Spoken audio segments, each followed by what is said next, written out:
Okay, we're live. Thank you. Recording in progress. Thank you and good evening. Welcome to all to the regular meeting of the Petaluma City Council and Petaluma Community Development Successor Agency for Monday, March 20th. I'll now invite Martin Riverola and Maria Galvez to provide information to those who want to participate in Spanish. Good evening, everybody. Hola, me llamo María Galvez y estoy aquí con mi pareja de interpretación, Martín Rivarola. Estamos hoy aquí como intérpretes.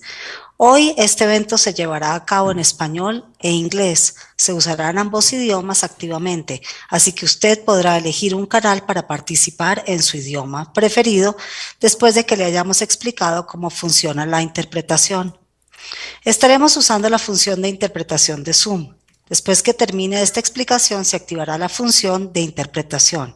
Si usted está conectado con su computadora, usted verá un icono de un mundo en la parte inferior de su pantalla. Si usted está conectado con su tableta o con teléfono, pulse en más y verá un menú que incluye la opción de interpretación de idiomas. Para escuchar la interpretación, pulse el icono del mundo o interpretación de idiomas. A continuación, elija su canal de idioma. Thank you. We're ready. And thank you. May we have roll call for the evening? Councilmember Barnacle, Here. Councilmember Healy, Here. Councilmember Now, Here. Councilmember Posake, Here. Councilmember Shribs, Here. Vice Mayor Cater Thompson, Mayor McDonald. Here. Let Let's the have record our, reflect Vice Mayor Cater Thompson has not yet joined us. I believe she was planning on joining us. So if I see her come on, do you mind me interrupting? bring her in as quickly as she arrives. Thank you Okay, very thank you. much. And let's stand for a pledge of allegiance.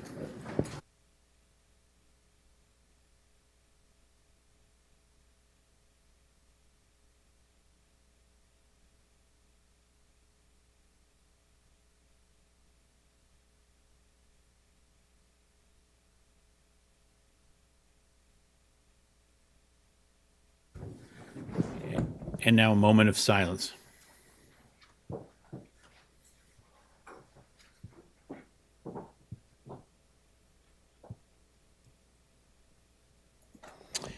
Thank you. Moving into tonight's agenda, let's see, we don't note any agenda changes for tonight's agenda at this time, so that would move us right into our presentations for the evening. And I would like to invite Jake Spalding, the finance manager of Sonoma Water, to make a presentation for the evening. Thank you. And I think one of your staff members is going to be running it for us.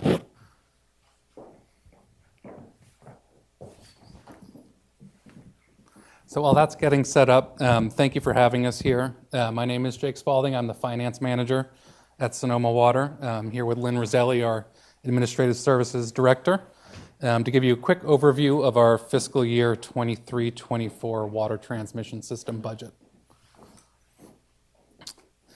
So each year we do develop a budget that meets all of the water system's operations, maintenance, capital, and regulatory demands.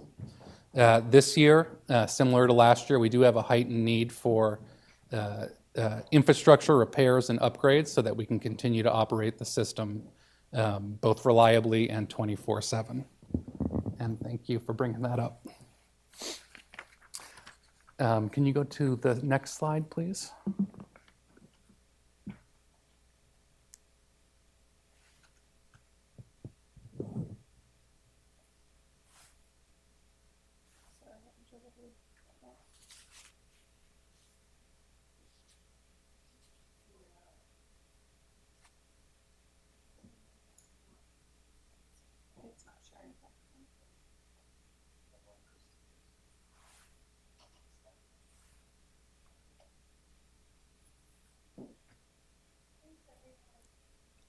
Yes, thank you for bearing with us.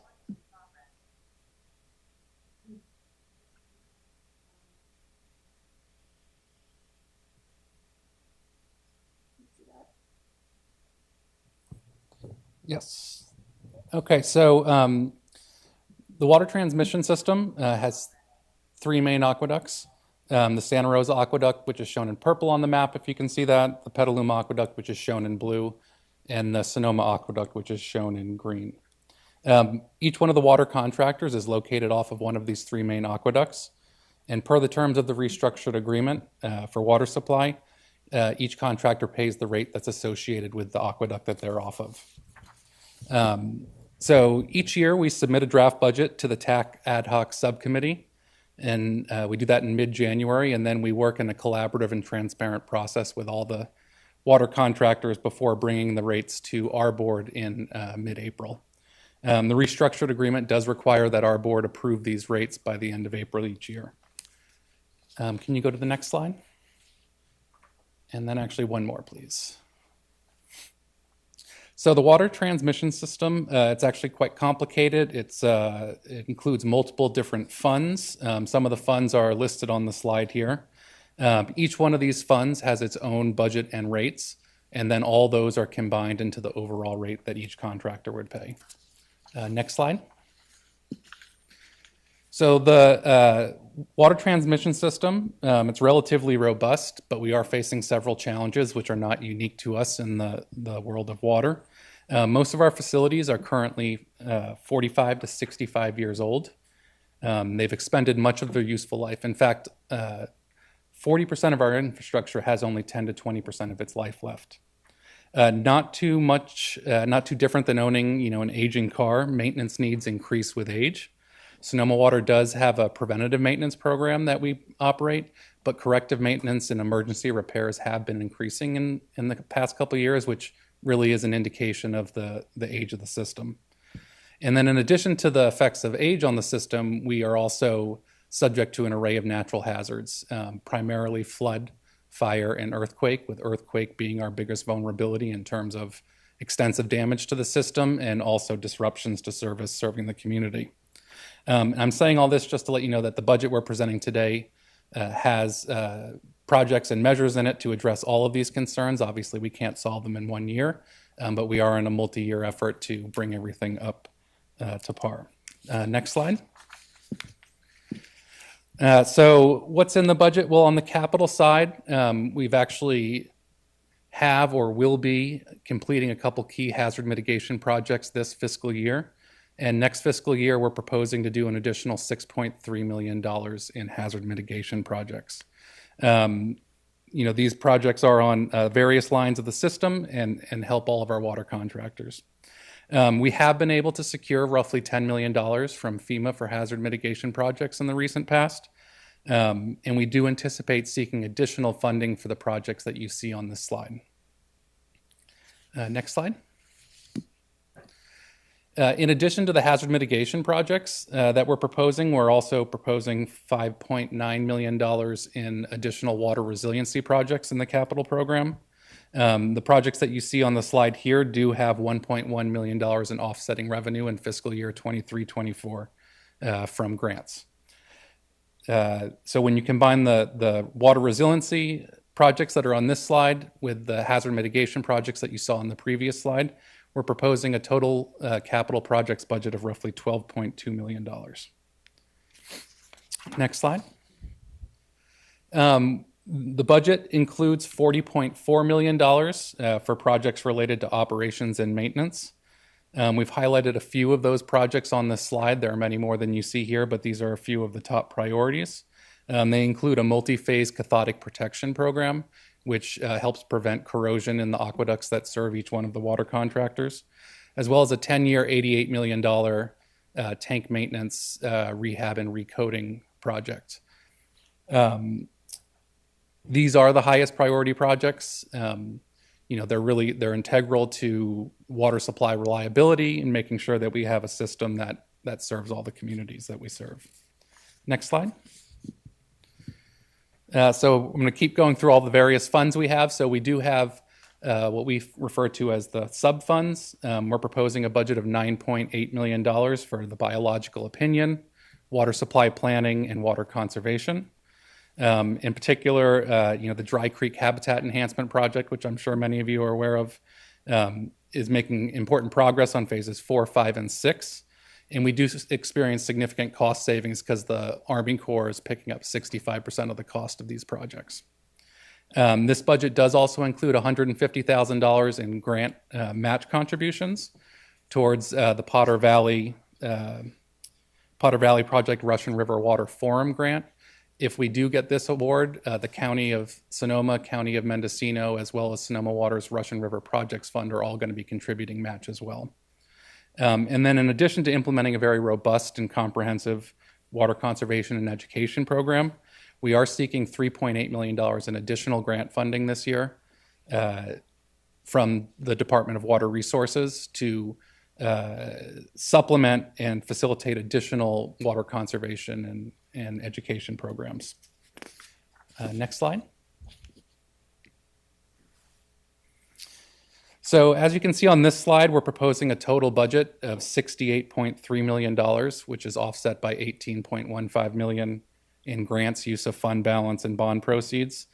Of note, when you compare this fiscal year 23-24's budget to the previous year's budget, you'll see that we're proposing a budget that's $3.5 million less than the previous fiscal year. The operations and maintenance budget does show an increase of roughly 4.4%, and that's an indication of, that's related to the increased infrastructure needs and maintenance needs that we talked about earlier. But all the other line items are showing decreases. Next slide, please. I did just want to show you this slide just to show, the allocation of where our costs typically go. Roughly 60% go to operations and maintenance. Another 18% is going towards capital projects, followed with the sub-funds and then debt service at less than 10%. Next slide. So I wanted to give you a real quick primer on how our rates are calculated. It's according to the terms of the restructured agreement for water supply. And what that agreement says is basically we need to take the cost of operations and maintenance of the system and then divide that by the lesser of either the last 12 months of deliveries or the last 3 fiscal years annual average. When you do that, you can see on the slide here that the 12 months is the lower number this year. It's 41,847 acre feet. So you divide that and you come out to about $1,173 per acre foot. The main purpose of this slide is to show you that our rate is fully volumetric, and that means all else being equal, the lower water that is in the budget, the higher the rate is going to be. In fact, if you compare this number, the 41,847, to last fiscal year's budget, it's 8.5% less in deliveries that we're budgeting off of. And that makes up about 90% of the difference in the rate increase that you're going to see on a preceding slide. Next slide. So Sonoma Water is aware that raising rates is not an ideal thing to do. We did take a lot of steps to try and keep the rate increase to the lowest number possible. In fact, we brought it down from an initial rate increase that we were showing of roughly 20% down to about 10.56. We did this by doing a couple different things. We deferred $2.4 million in lower priority maintenance projects. We trimmed budgets where we could. Lately, utility costs have been moderating, at least for the supply mix that we have. And then we also increased drastically the use of grants, bond proceeds, and fund balance.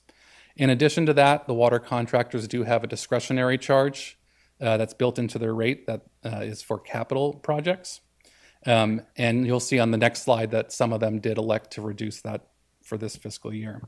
And lastly, I did just want to point out that we are predicting that we are going to use $1.5 million of our prudent reserve this fiscal year to make up a revenue shortfall that's currently estimated between $4 and $6 million due to lower deliveries than what was budgeted this fiscal year. I'm sorry to interrupt you. You're at your 10 minutes, so if you could wrap up. Okay. Thank you. So the WAC may want to consider increasing that at a later time. Next slide. So this slide shows the rates. As you can see, they vary between 9.42 and 10.56%, including the use of that grants, bond proceeds, and fund balance of 18.15. Petaluma and Sonoma Aqueduct customers did elect to reduce their capital charges. As you can see, the Petaluma Aqueduct capital charge was reduced to 0 this year. That charge is used as a rate stabilization tool and to build fund balance for future projects to prevent rate spikes. But this year it is going to be 0, and that puts the Petaluma AQ cost increase at 9.42%. I would just say, because it's fully volumetric, once again, the lower deliveries is what's causing 90% of the rate increase. The other 10% is the additional maintenance needs that are required, mostly because we have deferred projects in the past to keep rates low. In fact, we've kept them under 5% for the last 5 and 10-year period. Next slide. And sorry, I know I'm running low on time, so I'll go very quickly. So this slide shows you that we have roughly $317 million in capital projects that we need to do on the Petaluma, that affect the Petaluma ratepayers in the next few years through fiscal year 2030. This includes hazard mitigation, resiliency, and maintenance projects. Next slide. And it looks like the chart is missing here, but so our current estimates for the future, what does this mean for rates in the future? Right now, we're showing 4 years of rate increases between 9.4 and 11.3%, and then that would moderate in later years down to about 8%. I do just want to say this is a very conservative model. It does not include any additional grant funding that we would get, and we've been very successful at getting grant funds and bringing those costs down. And next slide. So real quick, Sonoma Water, our water rates continue to be very low compared to our competitors. We're on the far left-hand side there. I would note all these other agencies, they're experiencing the same constraints and the same conditions that we are, and they are all anticipating sizable rate increases this year, ranging from 5.5 to 15%. And next slide. So next steps, we're presenting to town councils right now, then this will go to the Water Advisory Committee for a vote on April 3rd, and finally adoption by our board on April 18th. And with that, I'd just say, we've done a lot to try and bring the rate down, moderate it as much as we can. Unfortunately, this year there are a lot of things working against us, mostly just that lower deliveries with our volumetric rate. And I can answer any questions you may have. Thank you very much. Let's do that. Councilmember Healy. Thank you. A couple of related questions. First is, what's the current fund balance on the discretionary capital account you mentioned for the Petaluma Aqueduct? I believe it's about 8 million, roughly $8 million. Okay, thank you. And then the related question is, what's your estimated remaining life for the Petaluma Aqueduct? Well, the Petaluma Aqueduct remaining life, we're not anticipating actually doing replacements on the Petaluma Aqueduct at least until out in close to 2040.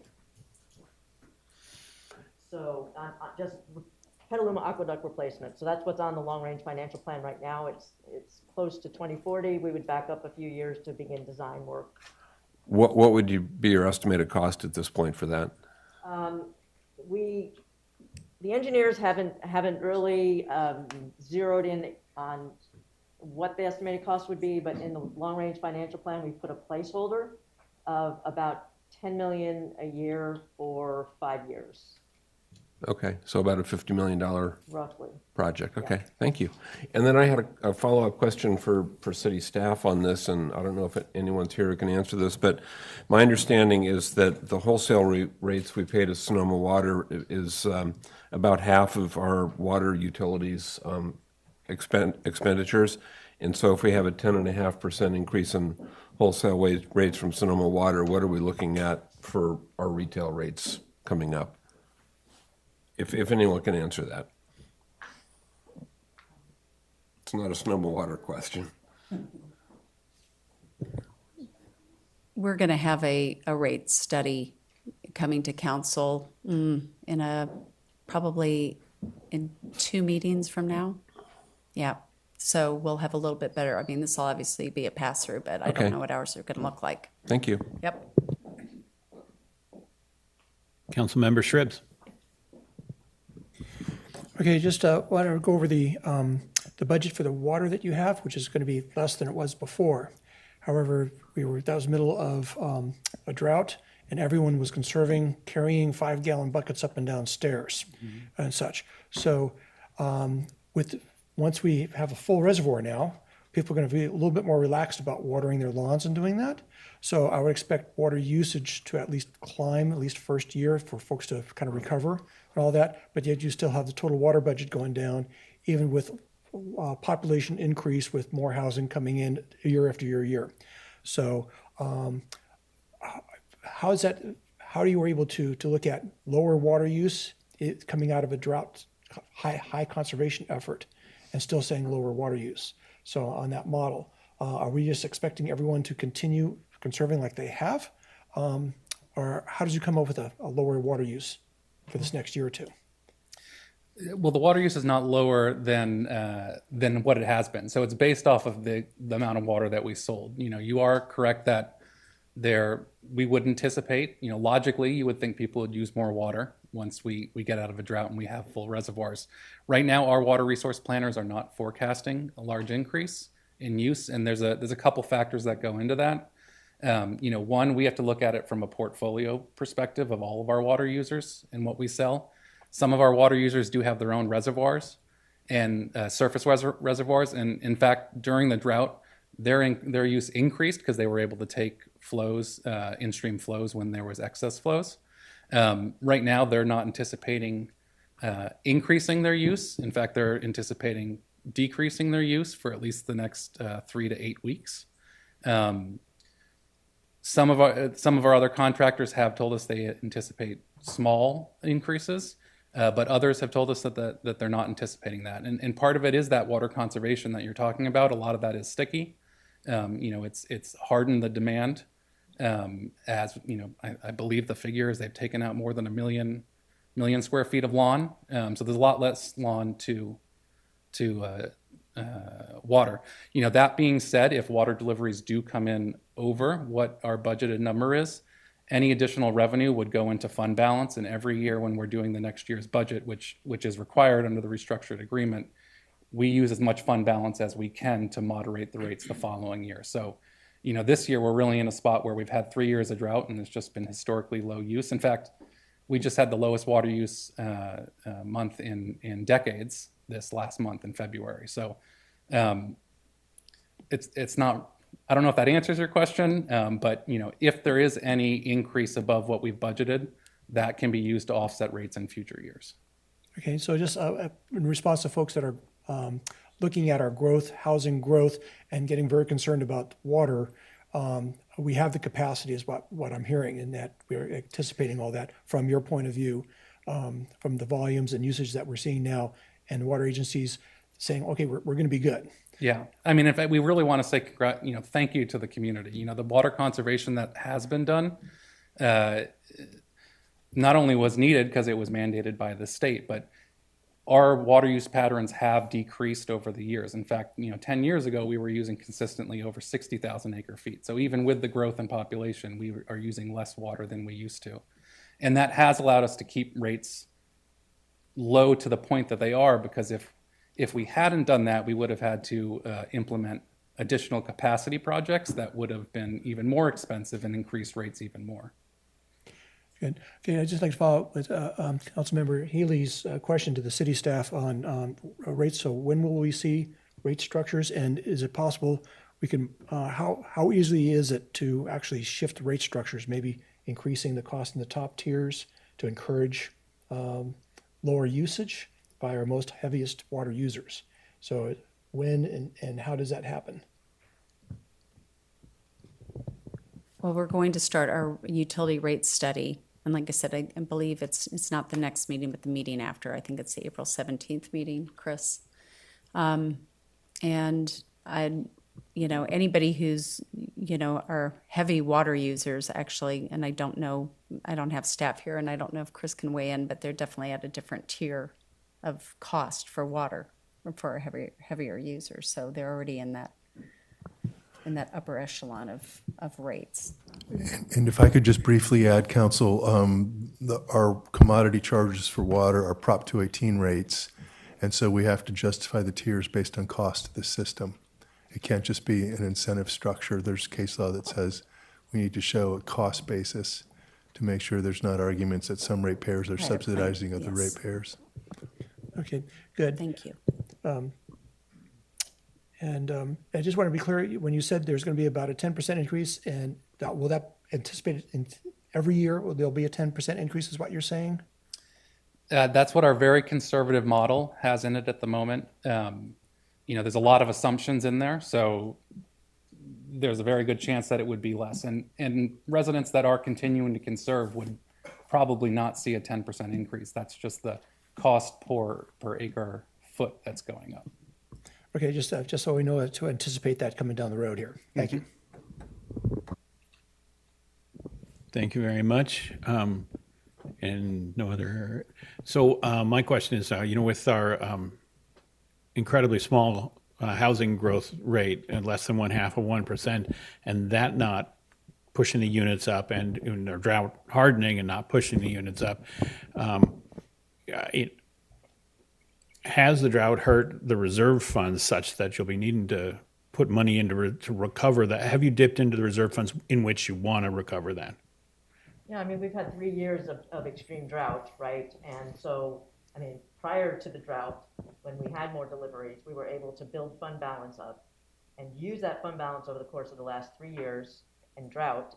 But we've gotten to a point now where we've used those reserves largely, and we couldn't use more reserves to bring the rate down further. And so we're hoping that when deliveries, because they probably will go up at some point, when they do rebound, then we would be able to start building up fund balance again as we move forward. Yeah, thank you. I'm glad to hear us thinking about the next drought and trying to get back on good footing for that. And there are no other questions. There is one more question from Councilmember Healy.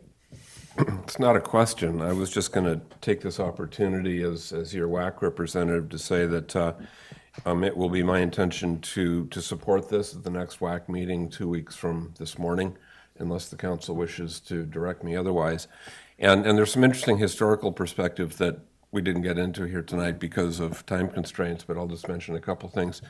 It may seem counterintuitive that we're being punished by a higher rate increase because people have done such a good job of conserving.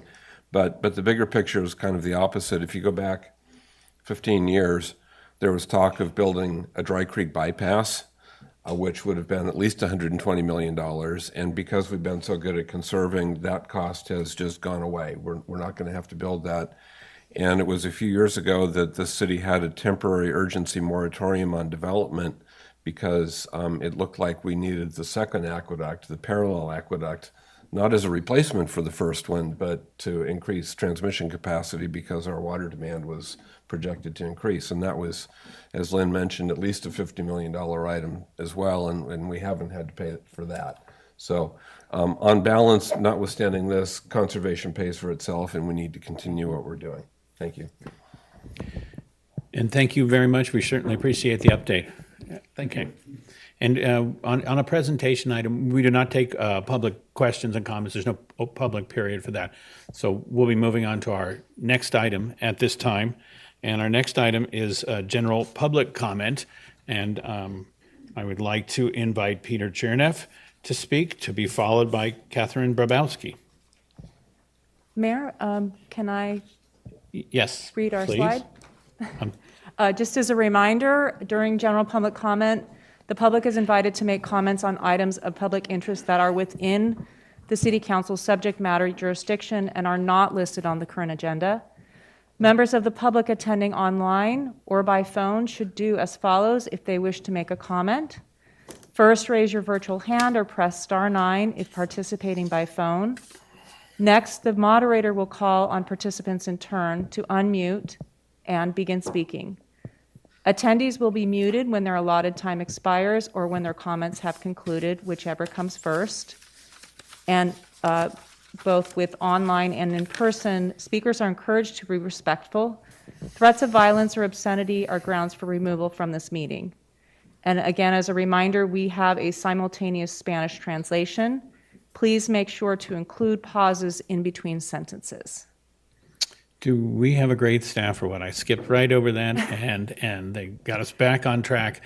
I have 5 comment cards here, and we should look on the Zoom. But have we received any from the public prior to our meeting? I have 4 You have hands 4. raised. Okay. Thank you. And Mayor, we did receive 6 general public comments prior to the meeting, which are posted online with the agenda packet. Thank you very much. And 9 into 20 minutes. Tonight's going to be a 2-minute night. So, thank you. Please set the clock for 2 minutes. Okay. Mr. Chernoff? Well, I got to tell you, it's almost like the censorship going on at the high schools by not allowing the media to be there. You want to talk about $88 million for 10 years.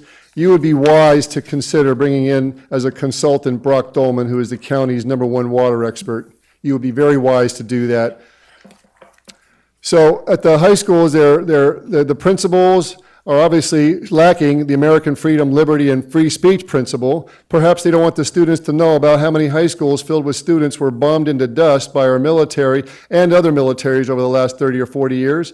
Perhaps they require the students not to actually think, but rather just react with plenty of useless therapists who will never address these most powerful students in the world who are now knowing that there's no answer to this world's insanity to be found within the system. St. Patrick's, there's never been any snakes in Ireland, and they didn't have any corn as far as corned beef. That's simply a slaughterhouse marketing ploy. Easter is the same thing. Feed my sheep, feed my lambs. Yet adults continue maintaining the silence of the lambs. And someone said that they were actually killing and putting sheep on the fence post, draping them there before they get their scheduled slaughterhouse murder date. So I want to make mention of the fact that a young trans woman was recently arrested, Ember Autumn Rose Leona, by 5 police officers. She was working, she was at school at the JC getting straight A's from what I understand, and it was a question of a freedom of speech issue that she's now in jail, had her vehicle stolen, had her dog stolen, and lost her job and was kicked out of school, and they're telling her to pay back $700. What in the fudge is going on with that? And maybe it's because I put out information that causes people consternation that they just kicked me out of the library system of Sonoma County for an entire year. And lastly, 42,000 cancer patients and 44 heart attacks happened today, and that's almost entirely attributed to the slaughterhouse industry. Mr. Chernoff, your time has expired. Thank you. And the more people there are, Mayor, the more time Mr. they Chernoff, have. thank you. Thank you, Catherine Babowski, followed by John Hanania. Yes, my name's Catherine Rossi. I'm letting you know that the Pendleton Police Department don't want to do their job. They allowed this vehicle to be parked on the, where it says no parking and blocking the fire lane. And also too, this one, all night, also too. I got thousands of pictures showing this. The police department don't want to do their job. They don't want to respond when they're called because they're allowing their friend, the seller Cruz's family and her friends be parked illegal on the fire lanes day and night. And her having her drug dealer friends that be parking against my mobile home all the time and dealing their drugs. And this is against law. Your police department should be have $10,000 liability insurance if they don't respond and if it costs people their lives. The taxpayer shouldn't have to pay for a police department like this. And like I said, they need to have liability insurance. If they don't have liability insurance that costs people their lives for this, then they should not be police officers. And they don't want to do their job. Thank you. John Hanania, to be followed by Larry Jonas. You may again begin. Is this on? Go ahead. Yeah. People who live in glass houses, they shouldn't be throwing stones. On February 6th, at the regular council meeting, I was standing back there. We all know Peter liked to talk too much. So he leans over, said something to me. Your police chief, Ken Savano, comes over right away and he said, we need to step outside if we're gonna talk. I respect that, I have no problem with that. But here's the problem that I have, zero tolerance and no respect for. Two ladies were leaving the audience. What did Ken Savano do? He initiated conversation and carried it on inside the council chamber. So I sent him a text message right away. And it read, Ken, I think you should practice what you preach. You come over and you ask me to step in the hallway to speak, but yet you have no problem taking your time speaking to the lady, right? Is that double standard? Does the badge give you that right? He wasn't happy with that, but I'm not a person who holds anything back.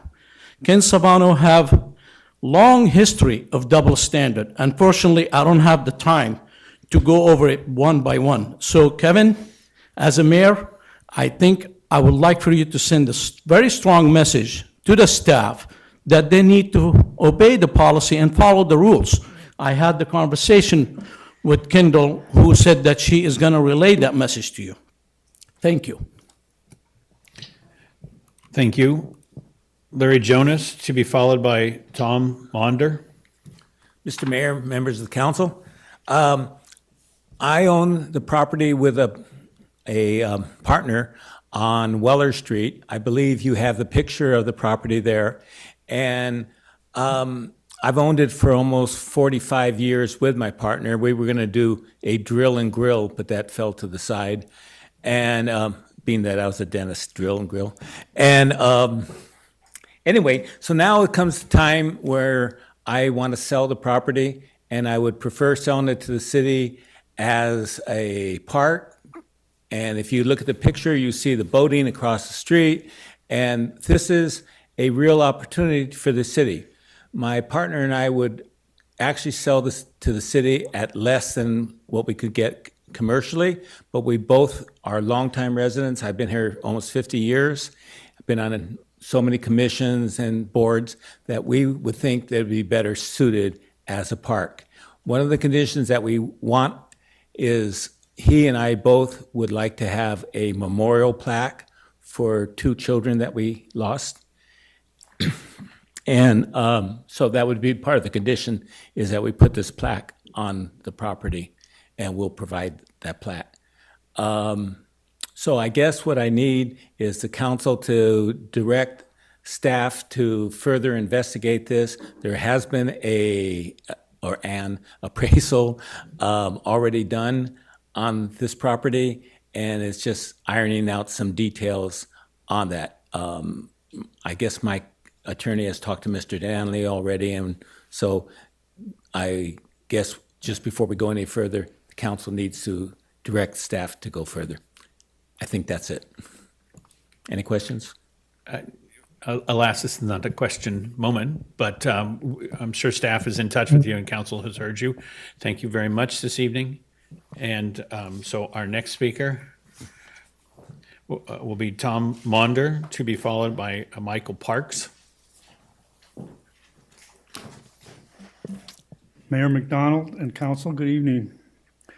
The Tenant Protections Workshop all-nighter on March 6th revealed how sausage is really made in Petaluma and calls for some feedback. As if trapped in a bad dream or a scene from an Ayn Rand novel, helplessly silent, I watched 6 of you carve up and divvy out the fruits of another's labor like pirates at 1 a.m. These discussions should have occurred a year ago in the full light of day, before this ordinance ever snuck out of the cloakroom and into the municipal code. Housing providers are still scrambling to comply with AB 1482. This state law is thorough and thoughtfully crafted by the smartest guys in the room. Please give it a chance to work post-COVID. It only wants 2 adjustments. Number 1, exempt small landlords with 3 units or fewer. Number 2, raise the relocation assistance payment to 2 times rent with a cap of $9,000. That's it, nothing else. Oh, and give it an expiration date. Even the TPA sunsets in 7 years. In April, this important decision, which affects so many lives and livelihoods, may well be determined by only 1 single vote, just as it was last January. Still, One of you chooses not to participate in the tenant protection discussion, presumably because he co-owns a second Petaluma home. Yet there's another among you on the dais who owns 2 condos in Cotati, and he has not recused himself. I voted for and respect both of you. And right now, the public expects your full disclosure and needs your full participation. Thank you. Thank you. Michael Parks, to be followed by Robert Hanson. Good evening, council members, mayor, staff. My name is Michael Parks. I am the president of the 4th DAA Sonoma Marin Fair Board. Each of you, council members and staff, should have received an email today from our staff outlining the requested budgetary and financial forecasting numbers to show a potential monetary impact. The Fair Board only running the annual 5-day fair, with the city assuming all other property management. In spite of very limited criteria as to what facilities and how much of the property would be available to us during the 5-day event and interim time, the Fair Board has responded with the most accurate financial representation possible. But if more details are needed and a clearer picture will need to be made available to us so we can respond accordingly.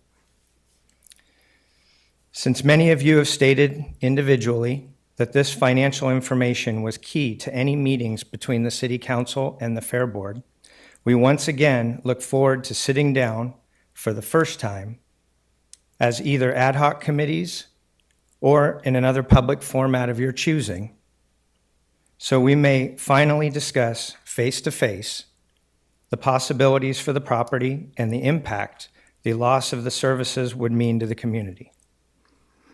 In efforts to educate and involve the community, the Fair Board will be hosting an open house on April 5th at 5:30 p.m. I invite all of you to join the public in learning more about our vision for the property and how a partnership with city and possibly other local agencies to continue serving the community as we have for over 80 years. Thank you. Thank you. And Robert Hanson.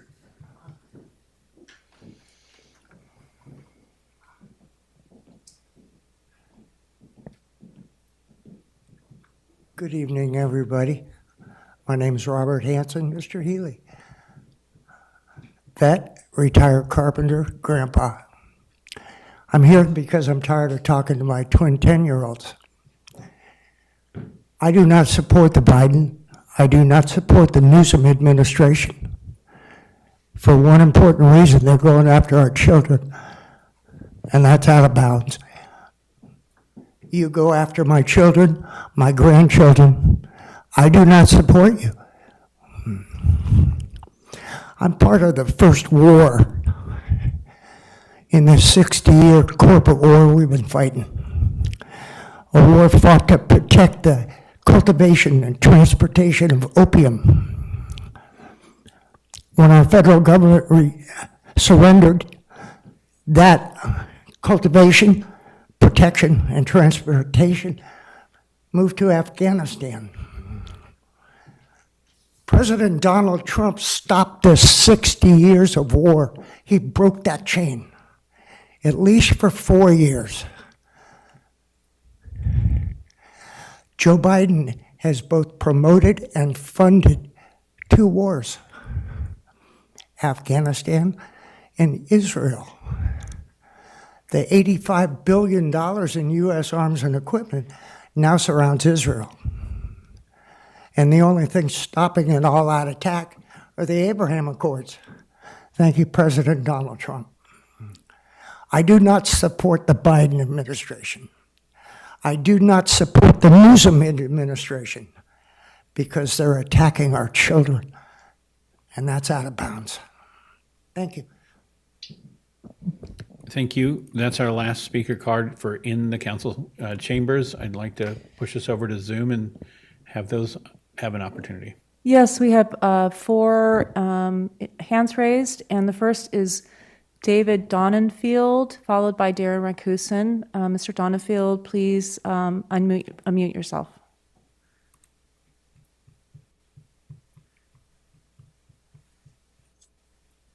You can go ahead. Hi, I'm David Donenfield with a group of residents questioning the wisdom of building an industrial scale battery energy storage complex close to homes, schools, and businesses. In fact, there are 2 energy storage systems sited less than a half a mile apart, submitted to the county's review process. Together, these 2 facilities pack more power than 2,000 tons of TNT. I use this descriptive analogy because 3 distinguished professor researchers so describe the danger of these installations in their July 2021 report. These enclosures have caught fire for a variety of reasons. They're not like conventional fires. It takes enormous quantities of water just to contain them. The fires can lead to explosions and toxic gas releases. One project intrudes into the approach of our airport, while the other is close to the historic Vallejo Adobe. And both are within 2 to 2.5 miles of the most threatening earthquake fault in the Bay Area. Our own Rogers Creek Fault that runs the length of Sonoma Mountain has been assessed by the USGS as capable of at least a magnitude 7.1 earthquake. We question whether 250 or so battery enclosure units containing millions of battery cells will withstand such a potentially destructive seismic event. Few Petaluma residents know about these proposed battery farms, while our elected officials at all levels of government have been noticeably silent. Our group, Citizens for Battery Transparency, has taken it upon ourselves to educate our fellow residents. All of you city council members have received a copy of the information circular we are now distributing door to door. We want everyone, including our city officials, to demand that the county commit to a full environmental impact report and carefully assess the risks that these 2 enormous installations pose to our safety as well as our environment. We refuse to be the guinea pigs of the energy industry, nor will we agree to absorb the cost to our homes and our health if the worst occurs. Thank you for your attention and your requested support. Thank you. Our next speaker is Darren Rakusin, followed by Taryn Obaid. Darren, you may unmute yourself. Thank you, moderator. I'm going to start by advocating for our tree advisory committee and affiliated tree policy throughout the city. First and foremost, I'm going to advocate that council push to include a city arborist in this year's budget. This would be a point person between Public Works, Planning and Parks, Planning Department and Parks, roles including tree care and maintenance plans, coordinating tree management between departments to pursue optimum health of street trees, trees in our parks and public land. And then this point person would also be in charge of assessing tree care, removal, and maintenance, replacement mitigations when it comes to development applications. I would encourage updating the tree committee's enabling legislation to be involved in reviewing planting designs of projects before they come to planning. And then if not, having a landscape designer on staff, encourage Public Works to work with local landscape architects when it comes to public work projects, so we don't end up with another treeless sidewalk like Petaluma Boulevard South. So advocating for those items for tree advisory committee. And then a more general comment, building on the last commenter, is to encourage our city staff to have more study sessions and open public engagement on capital projects and big policy issues often and earlier in the process.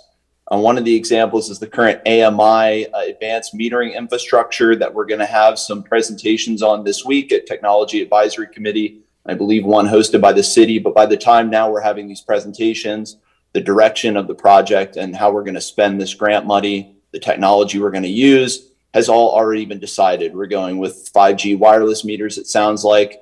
I lobbied since last May to pursue another direction, exploring fiber metering. And while I did receive some staff feedback, there wasn't an open forum to discuss this item before it's basically already in some final form. Thank you. Thank you. Our next speaker is Taryn Obaid, followed by M. Sullivan. Taryn, you may go ahead. Thank you. My comment tonight is about vendor management and city council fiduciary responsibility. It is not about the housing element, which I know is on the agenda tonight. My comment is about liability for damages suffered by the city and residents due to general plan consultant or consultants' failure to fulfill their contractual obligation and missing the state housing deadline, leaving us vulnerable to builder's remedy. City Council, you are the ultimate boss of our city, and you have broad fiduciary duty to uphold the public trust. It is standard business practice to hold consultants accountable for fulfilling their contracts.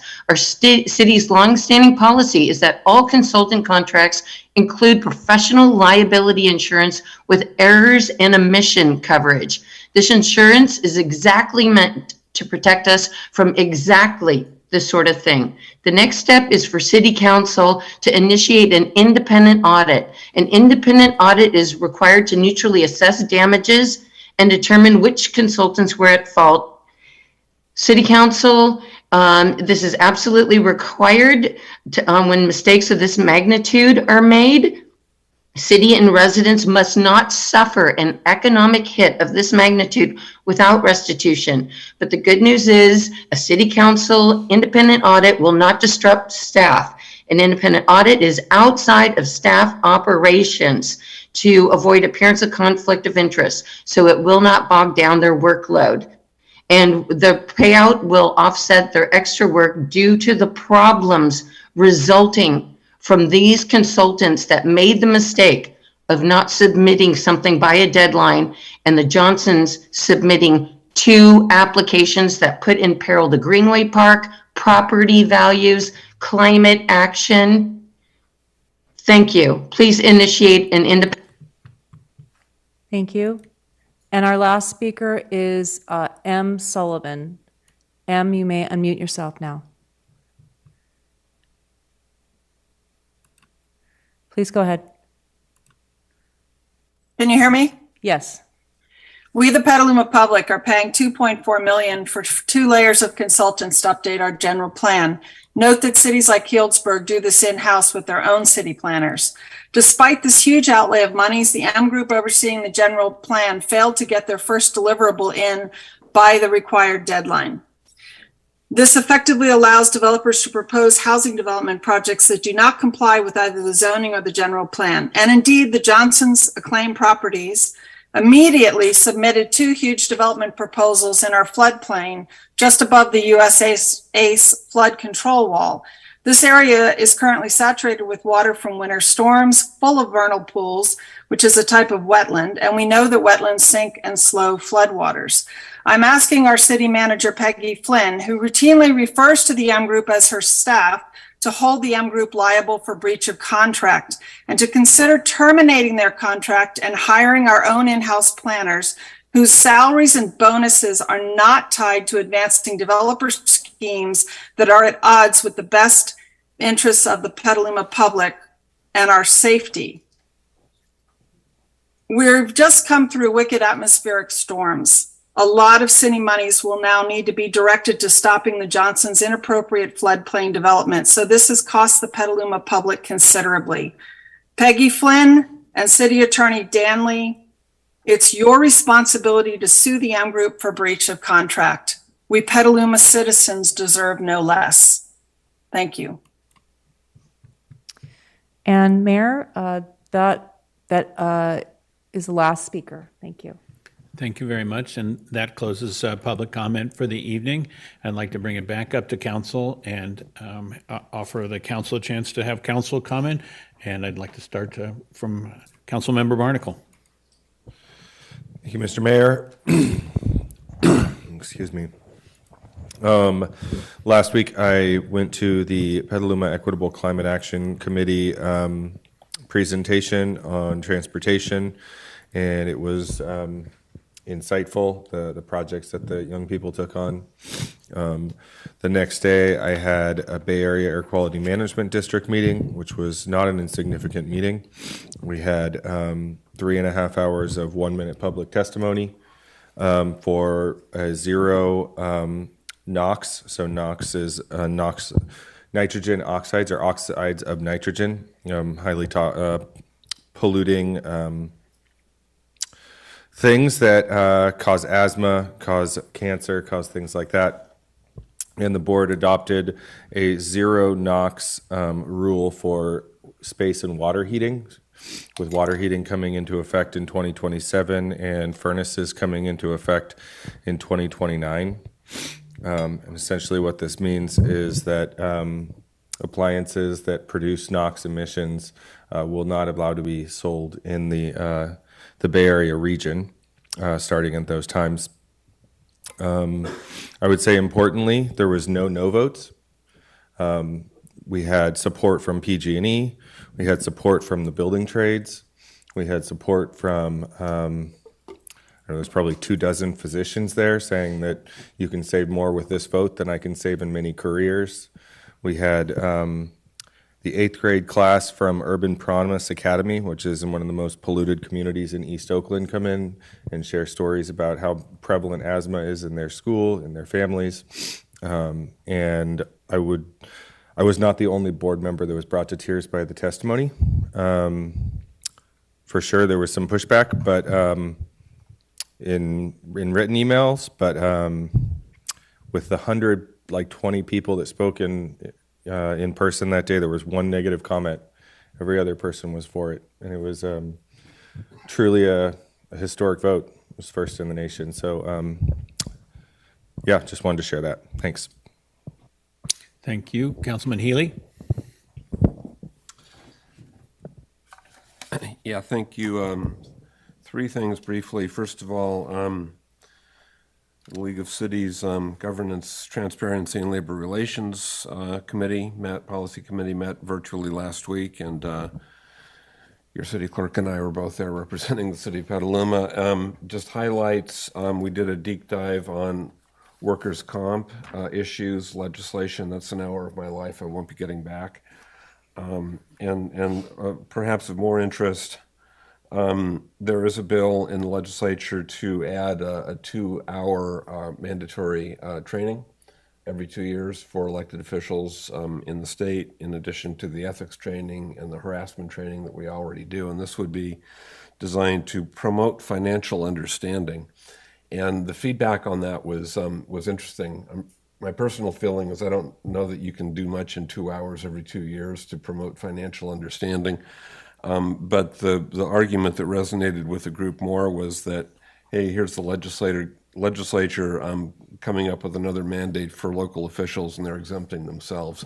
So, not surprisingly, the recommendation to the league board was to oppose. So, I'll let you know what happens with that after the next league board meeting. And then there was also a North Bay Division coffee chat last week on the topic of the builder's remedy. And the takeaway from that was that nobody really knows what's going on. And we're all equally in the dark, so we'll be finding out, I'm sure.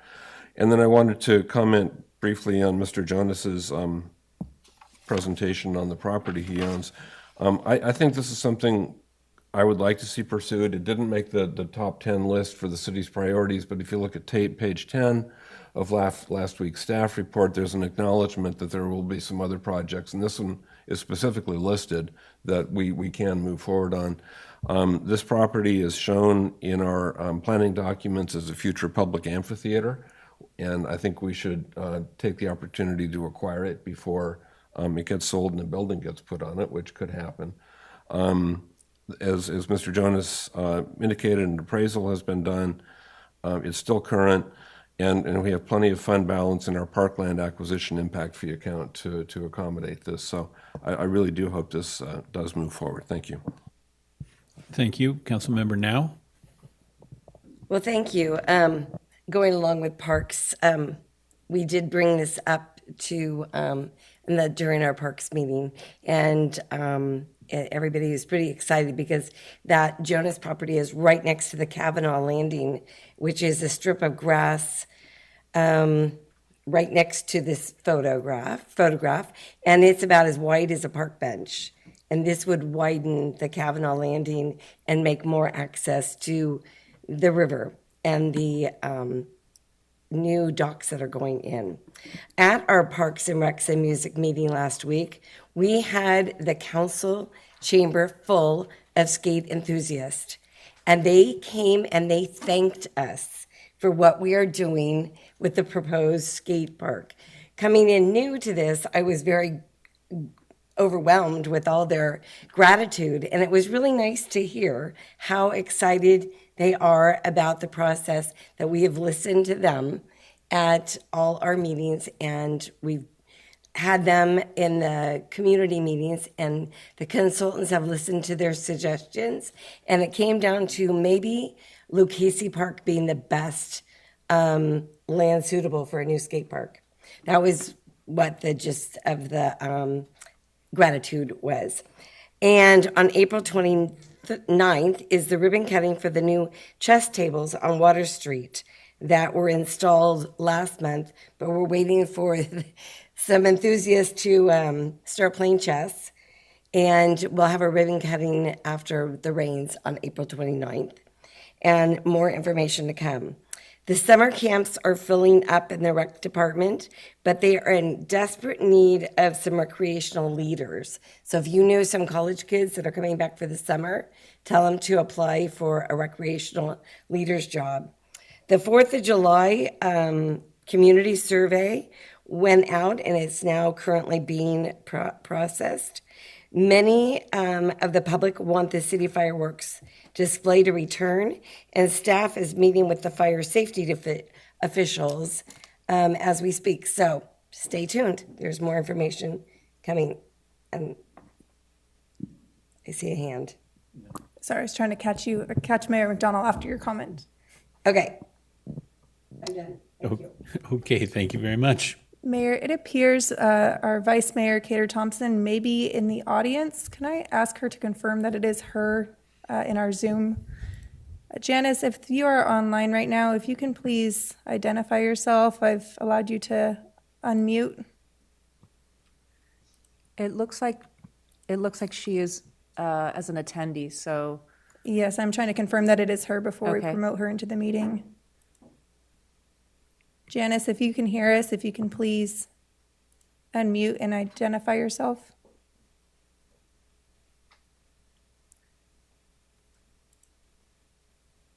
We're gonna keep trying, Mayor, but we have had Zoom bombers before, so just to be sure it is her, we're not gonna promote her at this time.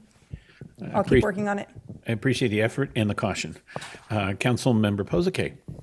Thanks, Mayor. Had several continuum of care meetings since our last meeting, and I guess the first thing is that we're working hard trying to make our funding decisions more objective, and it's very difficult. I'll leave that at that for now. The work continues. Second thing is that on the brighter side, that after we haven't quite approved yet the final long-term funding strategy that's been offered by our consultant, Andrew Henning. But one thing he had recommended was trying to move more of our Section 8 vouchers to homeless folks.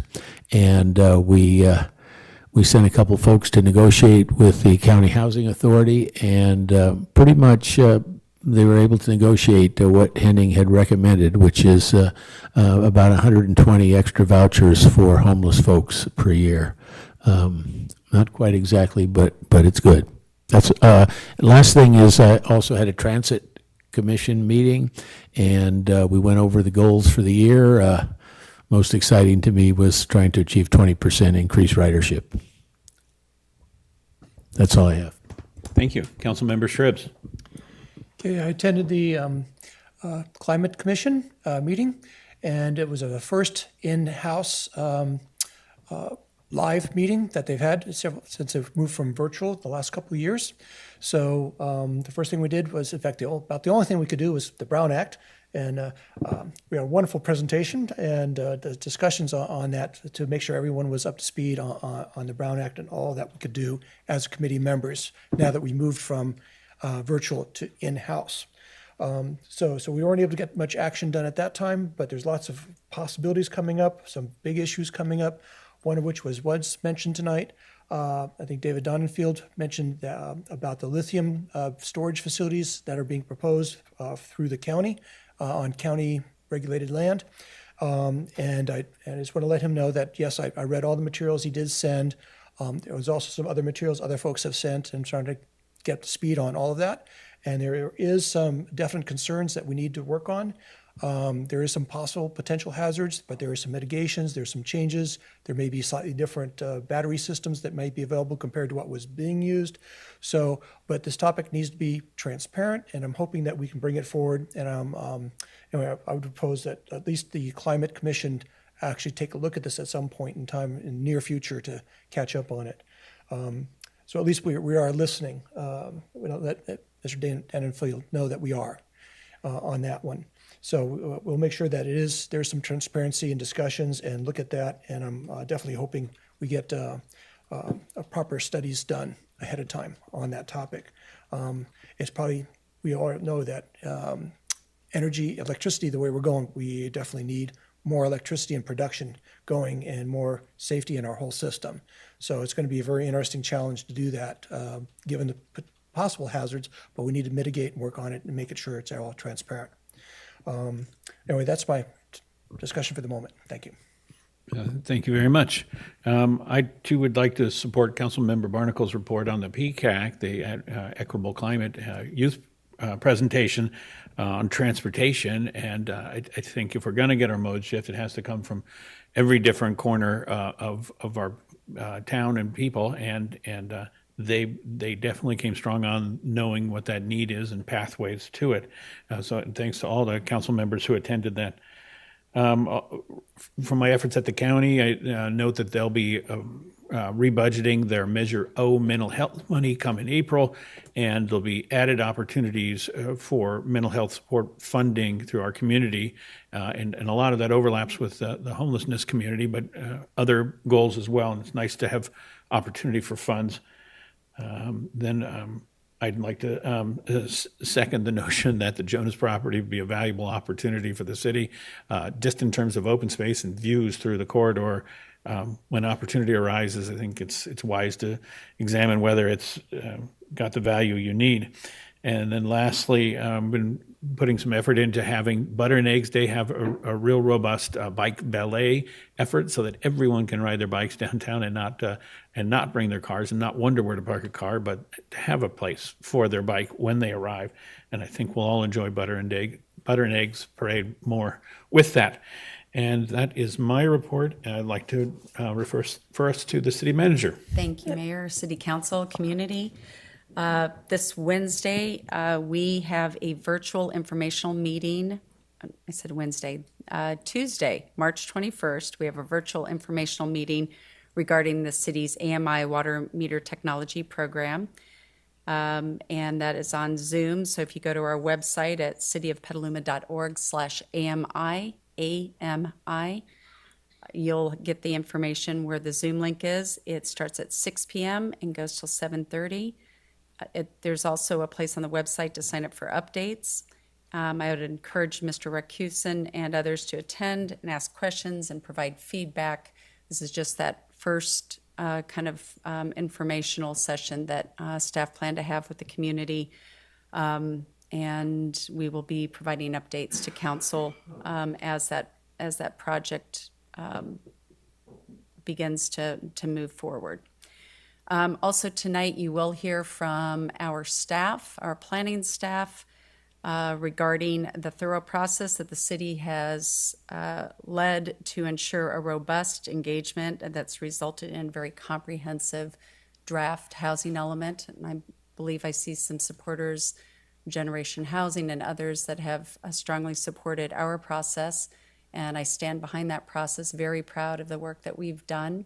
And many jurisdictions have rushed through that process and now find themselves challenged with their housing elements. So I want to thank staff for doing that extra work and fully supportive of that. So thank you very much, and that concludes my comments. Mayor, if I may Thank you very much. briefly. And please go ahead. For the record, Vice Mayor Cater Thompson did join the meeting at 7:35 p.m. and she is online via Zoom and can hear us. I haven't confirmed if she can unmute. If we could just test the audio very briefly. Not only shall we test the audience, but we should offer her a chance to have any council comments she may wish to bring at this Thank time. you so much.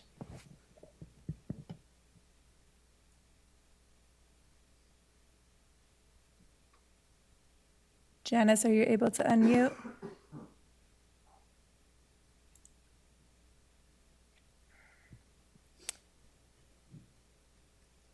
She's shaking her head. It appears she's having The video difficulty is good. connecting. Yeah, the video is good and she can hear us, but she's having trouble unmuting her audio.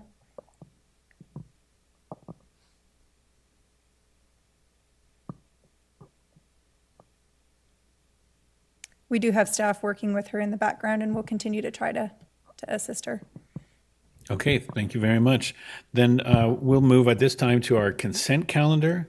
And I have one request to pull item 2, the pavement restoration Garfield Drive, from the consent calendar. And are there any other items that staff feels need pulling? Councilmember Posake? Yeah, simply because I need to recuse myself from that item. I'd like to pull that, I guess. That's right, item 6, the Scott Ranch item. And I don't believe we're going to call that a pulling from the agenda. I think we'll just note that you'll be recusing on that element. And so, let's see. Mr. Mayor, if I could just note, because that's a consent calendar item, Councilmember Posake does not need to leave the room or the dais. We just have to be clear that he's not voting on the item. We'll separately vote the item. Yes. Thank you. Okay, thanks for the clarification. And then I'd like to provide an opportunity for public comment on item 2, separate from the others. So I would love to call, to start with requesting a motion for item 6. Do we have a motion for item 6 only? I'm sorry, thank you. Good thing we have people looking over our shoulders here. So public comment for items 1 through 6. I'd like to open that. I currently have no cards for that. Do we have any prior to submittals, Madam Clerk? On the consent calendar, we received 2 public comments. Both were in regards to item 2. Those are posted online with the agenda packet. Thank you very much. And let's ask if we have any public comment for items 1, 3, 4, 5, and 6 from the Zoom audience. I'm not 2. sure what items they're commenting on, but we do have 2 virtual hands raised. So So let's offer them the opportunity and ask for clarification that it's not item 2. Okay. I have And Dwayne would you- and Taryn Obaid. And may we start at there's a script we need to Yes, read? of course. Yes. Again, during public comment, the public is invited to make comments on the specific agenda item that is being presented to the City Council, and public comments are limited to 3 minutes per person. Members of the public can bring up their speaker cards, which we didn't have any. And members of the public attending online should raise their virtual hand. This time we have 2 hands raised. Virtual attendees will be muted when their allotted time expires or when their comments have concluded, whichever comes first. Speakers whose comments do not pertain to the specific topic will have their microphone turned off or be muted. And as a reminder again, speakers are encouraged to be respectful. Threats of violence or obscenity are grounds for removal from the meeting. And as a reminder, we have simultaneous Spanish translation. Please make sure to include pauses in between sentences.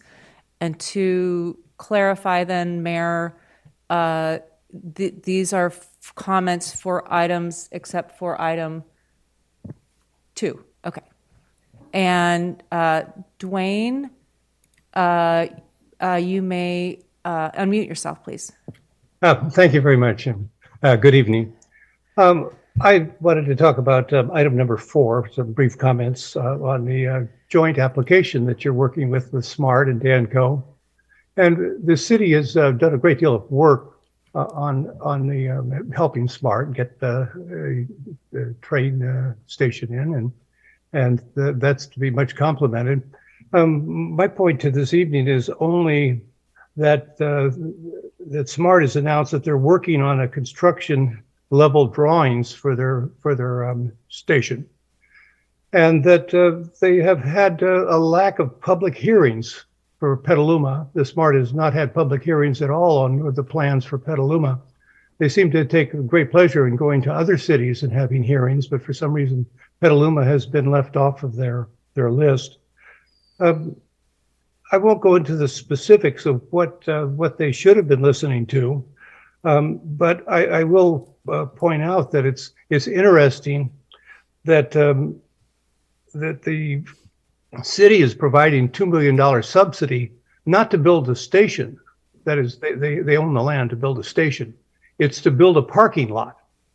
And it's interesting to see an organization that has eliminated new gas stations is putting $2 million of public money into building a parking lot rather than augmenting the bus transportation to that station to see to it that everybody living on the east side of town would have easy access.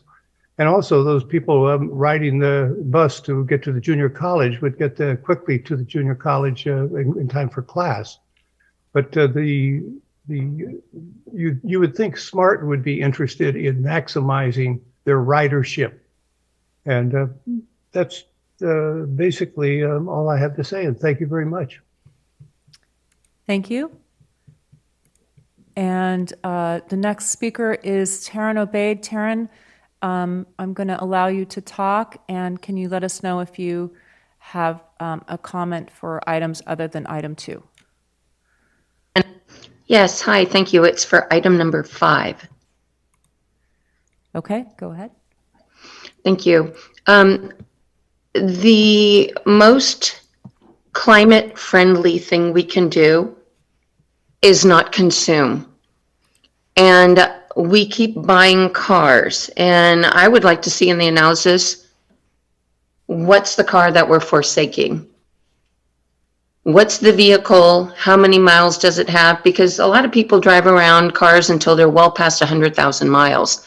And for us to let go of a car, we take a big write-off on selling a car that we bought for brand new. The price just goes way down, and now we're selling it to buy a new EV. Well, just because that feels good and sounds good in one sentence to us doesn't mean that that's climate responsible behavior. China is the worst polluter with the biggest carbon footprint on our planet, and most of these vehicles are made overseas. We are not being green. We are not being climate friendly. We're just going on a shopping spree and pretending that we are. So I would really like to see us hunker down and use what we have. We don't need to buy new stuff all the time, especially when the city doesn't have budget for staff, like the Parks Department. If we say we don't want to be wasteful and that we want to conserve resources, going out on a shopping spree is not the way to do it. Using what we have is the way to do it. So I would really like to invite us to think outside of the box and not just push our carbon footprint over to the poor people in China and the children that have to mine lithium and cobalt. It's not a pretty sight, and I think we should stop deluding ourselves thinking that this is just a pretty fun shopping spree. Let's buy some EVs. Aren't we the best people in the world? No, we're not. No, we are not. And we really need to be acting a little bit more responsibly. The second comment I have about this item is I'd like to make sure that it's for use by staff. Genuine, real, true staff. Not people like the M Group who are consultants that get paid 40% extra due to their contract. They're not employees, they're consultants. I would like to be sure that when we buy things like electric vehicles with big money, that is for real employees and not consultants that go around masquerading like their employees, like their staff, because they're not. Thank you.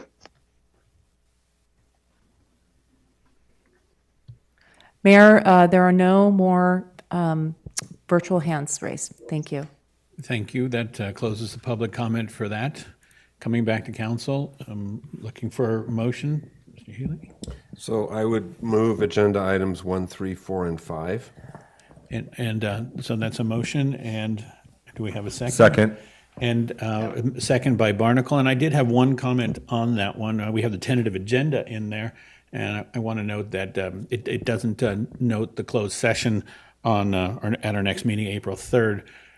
And do we provide title? It's Fairgrounds Property Negotiations is a title, working title at this time. That works. Okay, good. Thank you very much. May we have a roll call? Barnacle, Yes. Cater Thompson. She is raising her hand, yes. We take that as a yes. Healy, Yes. McDonald, Yes. Now, Yes. Hosake, Yes. Shribs. Yes. Motion passes unanimously. And now I'd like a motion on item 6, for which Councilmember Posake will be recusing. So moved. Motion by Healy, Second. second by Barnacle. Roll call. Barnacle, Yes. Cater Thompson. She's given an affirmative yes. Healy, Yes. McDonald, Yes. Now, Yes. Hosake. I'm sorry, and Shribs. Yes. Motion passes unanimously with Councilmember Posake recused. Thank you. And now bringing it back to item 2, I'd like to invite Councilmember Barnacle to comment. Yeah. I take that. If I may back that off, I think we have the public comment we promised for this item as well. Yes, thank you, Mayor. Again, during public comment, the public is invited to make comments on the specific agenda item, and this is going to be item number 2. Members of the public attending in person should bring their speaker cards up. Members of the public attending online should raise their virtual hands or press star 9. Speakers whose comments do not pertain to the specific topic will have their microphone turned off or be muted and may lose some or all their remaining allotted time. Again, speakers are encouraged to be respectful, and please, because we have simultaneous Spanish translation, please make sure to include pauses in between sentences. Mayor, we have one person with their virtual hand raised, Allie Gaylord. Okay, thank you very much. I have no in-chamber cards. I'd like to ask the clerk if any comments were submitted for item 2. Item 2, we did receive 2 comments prior to the meeting, which are posted online with the agenda packet. Wonderful, thank you. Let's invite in our Zoom.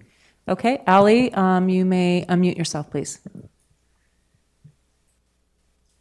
Good evening, Mayor, council members, and staff. Allie Gaylord, Eastside Petaluma resident, commenting on item number 2 on the consent calendar. I wanted to thank staff and the council for consideration of the adding of Class 3 bike lane markings to the Garfield Drive repaving project, as noted in the materials that were added to this item. I and other cyclists appreciate this.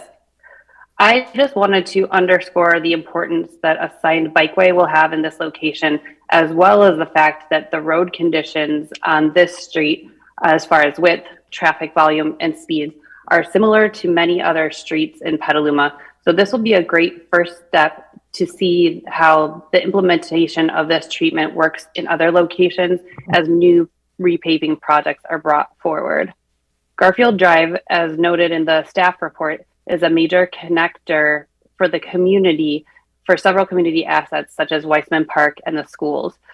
As the mayor and councilmember Barnacle both noted today, that PCAC presentation last week was very impactful and highlighted the importance of making the city bike friendly to youth and students in order to get our transportation mode shift and move towards carbon neutrality by 2030. Thank you. Mayor, there are no more hands raised in our Zoom room. Thank you. Thank you very much. That closes public comment. Back to council. Councilmember Barnacle. Yes, I genuinely agree with what the commenter said. I also, just as a matter of practice, I want to see plans for large capital projects like this. As someone who rides my bike and uses the road as a walker, I have opinions on these things, and I haven't been able to voice them yet. And I just got the plans today, so I haven't really even had a chance to really soak everything in. I did spend 3 hours driving around this neighborhood, though, and walking around this neighborhood on Sunday morning. So I have a sense for what it's going to be like. I have a feeling when it gets paved, we're going to see cars going faster than they do today. And so I don't even know what questions I have right now. I know I have one specific question with where we're doing the bulb outs. Are we going to be putting pylons around the radius, or are the pylons going to be not going around the radius? We have staff available to answer that question. Director Bolt. Thank you. Yes, and we have some other team members online. I'd like to defer if I could. We can easily add those as a short answer, for sure. And I just wanted to say that we do plan to take this to PBAC and also seek community input. I think that's been made clear by our responses. So I just want to assure you that we're hearing the concerns. I want to defer to Bjorn and or Ken to answer that question about adding vertical elements at the bump outs.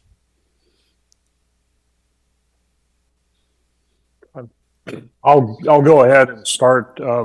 Thank you, Mayor, council members. This is Ken Eichstead, traffic engineer. No, we can definitely add the vertical elements on that. And what we have right now is sufficient to start with that. And then if we feel like there's an advantage to putting vertical elements within the striped island area, we would go ahead and do that. So that's easily done, not a problem. Okay. Is there any street trees going to be either removed or planted as a result of this project? There are not on this project. There are no street trees that are going to be removed. And I do on that item, I've met with Relief multiple times in city offices, and we are moving forward on Maria and North McDowell with the tree implementation plan, working with Relief. Okay, so to be clear, what Mr. Bolt said, we're going to see this at PBAC before the final striping plan is done? Okay. Absolutely, yes. Great, thank you.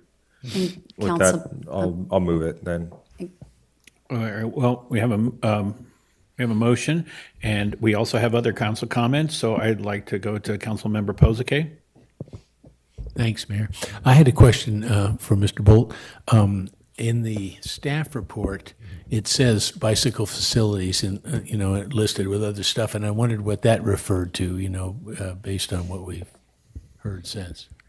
I'll defer to Bjorn to answer that question, please. Bicycle facilities referred to in the staff report is what you're requesting, correct? Why is that language there, and what did it mean? I'm sorry.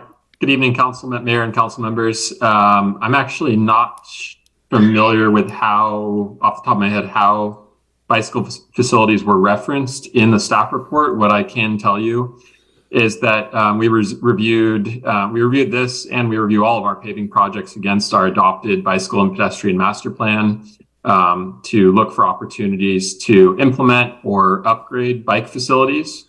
And Garfield Drive is actually not in our adopted bicycle and pedestrian master plan as a proposed bike facility. That being said, based on the feedback we've received in the lead up to this evening, we certainly can consider adopting this as a class 3 bike route, which would be shared, people on bikes sharing the travel lane with vehicle traffic. If we wanted to pursue class 2 bike lanes, that would require removal of parking from one side of the street.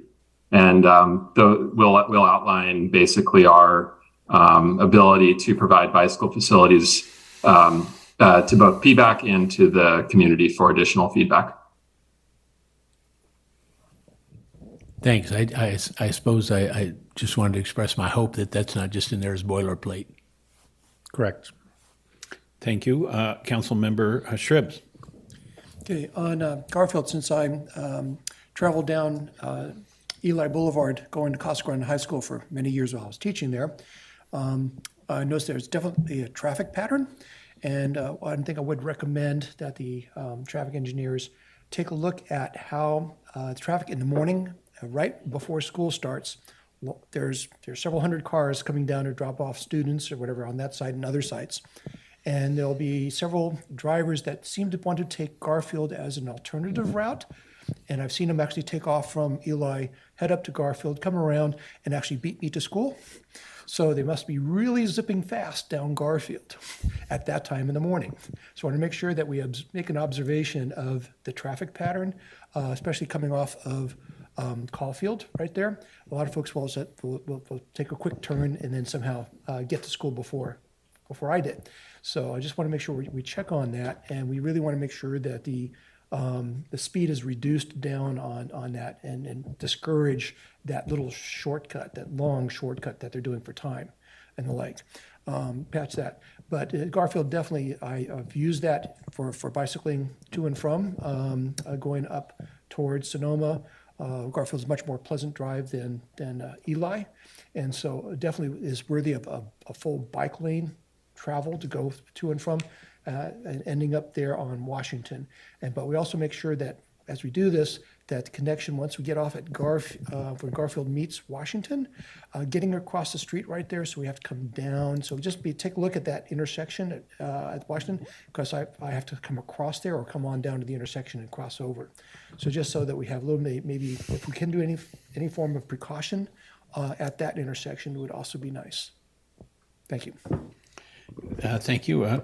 City Manager, you have a comment? Yes, thank you. And thank you for this conversation. I mean, this actually really identified an improvement that we can make in the process. And I think I mentioned that in our Q&A back to council, is that we will bring not only the design with any request for consideration for bids, but also that we take these type of projects to the PBAC prior to it coming to the council for feedback. And with our update on our bike and ped master plan, I would expect that a lot of the roads that we are paving that might not be in our current bike and ped plan will be considered, because we are trying to get that mode shift to occur. So thank you. I appreciate that. And then note that back and forth in council is posted in public comment for all to see. And that's a pretty cool, more recent transparency effort, and appreciate staff's effort there. I also appreciate staff's Zoom backdrops when they call in, because it gives us a chance to look at the work they're working on over their shoulder. And I note that Caulfield, our first quick build effort, is not done with any vertical elements, nor are the stop signs relocated more into the parking lane. And similarly, the effort at the corner of 6th and Mountain View, the signs are not moved and there's no vertical elements.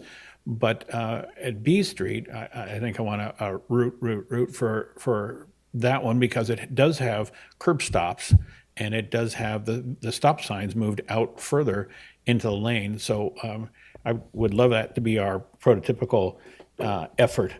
And I've gained a little experience about what people's hot button issues are as I've knocked on a few doors around town over the last 6 months. And people, they are not enthusiastic about Bike Boulevard because the title's intimidating, but they are super concerned with speed. And every street in town has a speeding problem, because that's where they live and their kids are. So I would love for this to not be a Bike Boulevard, though that's what I would call it, but to implement traffic calming measures. And I think that would go in without public participation, because public understands calming traffic, and so it would be supported, especially if we're trying to say that this is the new and alternate biking route, as opposed to others have mentioned that Eli, it has such high speed rates naturally, posted. And this should not. This should be the safer bike route. So traffic calming would be my request to staff on this one. We were at a motion, and do we have a second? And a second by Council Member Now. And a roll call vote, please. Barnacle, Yes. Cater Thompson. Got an affirmative thumbs up. Healy, Yes. McDonald, Yes. Now, Yes. Hosake, Yes. Shribs. Yes. Motion passes unanimously. I think that closes our consent calendar, and we are moving to our public hearings for the evening, item 7.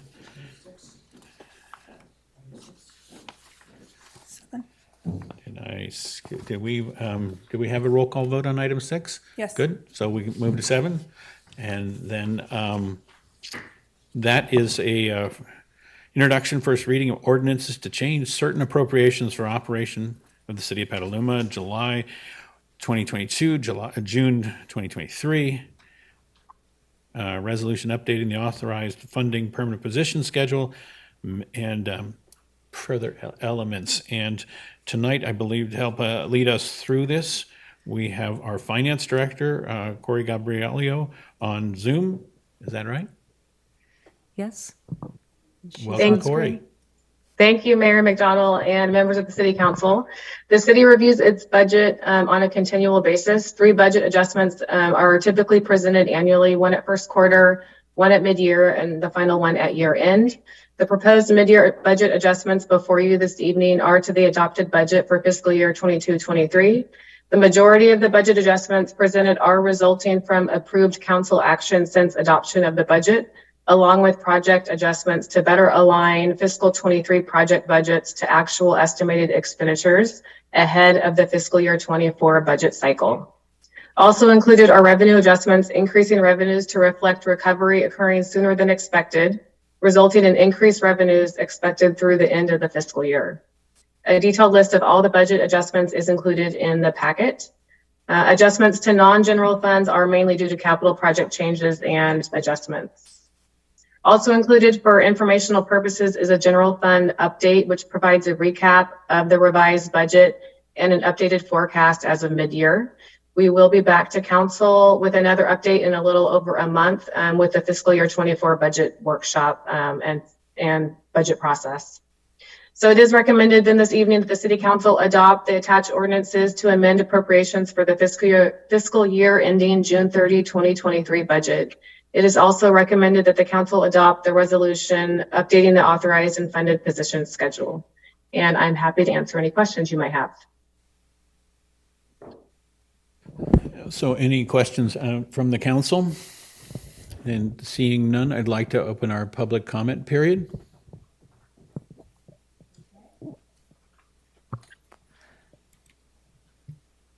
Just share my screen. And again, members of the public attending in person should bring up their speaker cards. Members of the public attending online should raise their virtual hand or press star 9 if participating by phone. Virtual attendees will be muted when their allotted time expires or when their comments have concluded, whichever comes first. Speakers whose comments do not pertain to the specific topic will have the microphone turned off or be muted and may lose some or all of their remaining allotted time. Speakers are encouraged to be respectful. Threats of violence or obscenity are grounds for removal from this meeting. We have simultaneous Spanish translation. Please make sure to include pauses in between sentences. And Mayor, we have one attendee with a hand raised. Thank you very much. I have no cards from the council chambers. And do we have any from online earlier? No comments were submitted on this item prior to the meeting. Thank you very much. Let's go to our Zoom audience. Okay, Taryn Obaid, you may begin speaking. Hi, thank you.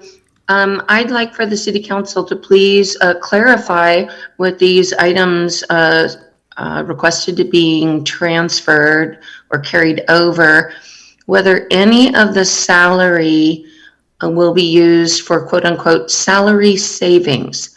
We have multiple open positions I know of in our police department, and also I believe we have some in our parks department, or we did recently, whereas the parks department staff indicated that they would like to have new people hired into those positions, but what's going on is the money allocated for the salaries of those positions is actually being sucked up by existing employees who want to earn extra, who want to stay late and earn overtime, who want to claim their lunch hour for work, who want to do vacation buyback. So I'm not really clear on how all of that works. I've just heard the discussion of various staff members within City Hall.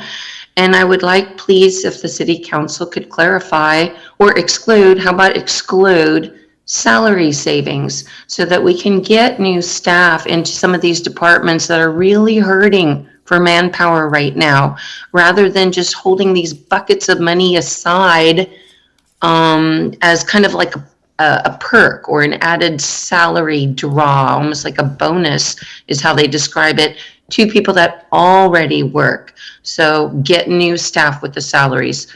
Don't appropriate it to something else. And I don't know if there could even be something else that salary could be used for other than salary of an existing staff, extra salary, but I hope not. So please, only salaries for new hires to alleviate the understaffing conditions that have persisted in some of the teams, some of the departments. Thank you very much. Thank you, and there are no other speakers with their hands raised. And thank you. That closes public comment for the evening. I'd like to bring it back to the council. And Councilmember Shribs. Let me ask it this way. If we just get a just quick review, because the report was pretty not detailed, but we just sort of like accounting needs to be done. And is there anything substantial or anything that substantially changed or any policy that is being affected by the current what's being discussed? No, if you're talking about the movement of some of these transfers for capital projects, a lot of those, I would say the majority of those projects are already underway, and it's a timing difference from, what was planned to happen in 23 that is now going to happen in 24. So the budget is being reprogrammed for those capital projects. And it could be a combination of construction contract cost. It could be include some design work that is also performed by our staff. All of that kind of goes together to have the project move forward. So that's what's occurring with the transfers that are related to all the capital projects. Thank you. Anyone have any other for comment or a motion? Yeah, if there are no more comments, I was going to make a motion to introduce the 6 ordinances and have a first reading on those attached as exhibits 3 through 8 of our staff report, and also to adopt the resolution attached as attachment 9. Thank you. Motion by Healy. I'll second that. Second by Now. Roll call vote, please. Barnacle, Yes. Cater Thompson. Yes. Healy, Yes. McDonald, Yes. Now, Yes. Posake, Yes. Shribs. Yes. Motion passes unanimously. Thank you. Can you hear me now? We can. Can you hear me? Okay, great, thanks. And now for our last item of the evening. Welcome aboard. And the last item is a public hearing and resolution adopting general plan amendments to repeal the 2015-2023 Petaluma housing element, adopt the Petaluma housing element of the general plan for the period of 2023-2031 with findings that it is substantially complies the state housing element law. It includes approval of an addendum to the previously approved negative declaration approved for the 2015-2023 housing element. And I think we're inviting our community development director to Brian O to present. Thank you.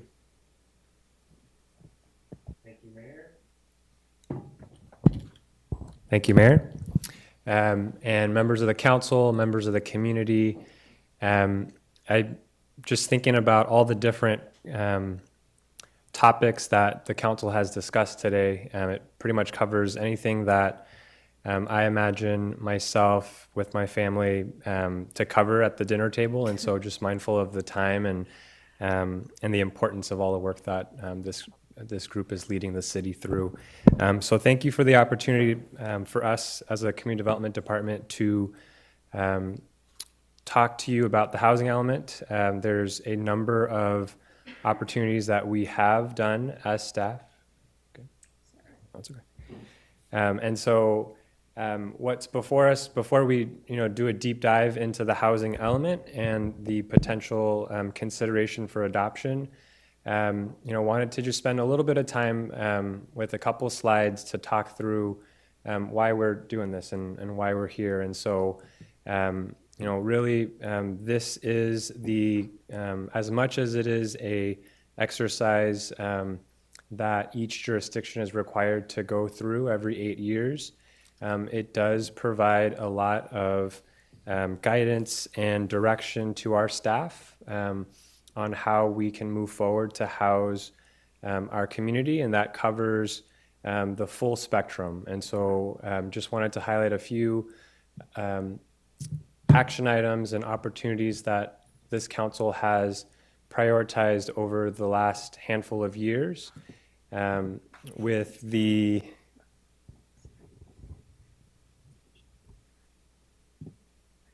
and so back in 2020, identifying the need for a crisis intervention unit for SAFE. So we're heading into year 3, and so that was a program that was identified as a critical need for the community, and now we're seeing that pay off really throughout the region as we're starting to see that program expand. And the visual just to the right is our People's Village, and so this was put forward by City Council, completed April of 2022, and again, it identified the most vulnerable community members, our most vulnerable, unsheltered population, and put them on the right path to housing stability. And so again, 2 programs we're going to return as a department in May to talk through our year 2 of our strategic plan to end homelessness. And so we're really looking forward to the opportunity to talk through all the different programs and action items that this council has prioritized. And then really what we're left with in the spectrum is this balance. So we're seeing this 5-year trend here on the average home price in Petaluma. And so we're talking our market rate. And so similar to what we're seeing as a region, we are seeing sort of a trend up on your traditional sort of average home price for a single family home that is changing hands here in Petaluma. And so on the flip side of that is also housing affordability, and so mindful of our renters. And so we are part of this coalition both with our counterparts in Napa County and in Sonoma to really understand the challenges that the market has and to really come up with some solutions. And so again, just an important distinction to note between housing prices, the for sale side, as well as the rental market as well. And so through this spectrum, we identify different policies and programs. And so we've spent, as a department, a better part of the last 2 years working with the community, working with our General Plan Advisory Committee, working with Planning Commission as well as City Council to put forward what we feel is a robust set of policies and a way that we can achieve our regional housing need allocation as a city.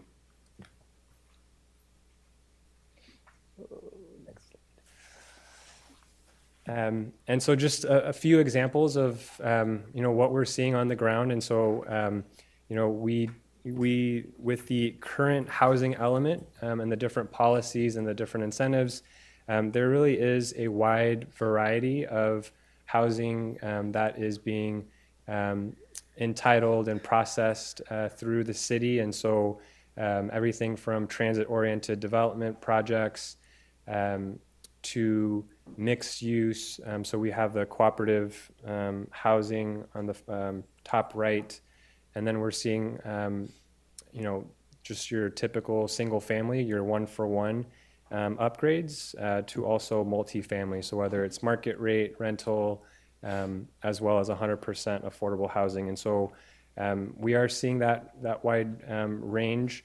I think the other thing that, and I'll just close with this, is one thing that is clear when we look at how we did in the last cycle is, what are the creative ways that we as a city can move forward to prioritize affordable housing development. And so just a couple examples here. Over this last cycle, the Brody Ranch subdivision, that's sort of where you would see your typical inclusionary affordable housing. So that was 15% of the total unit count.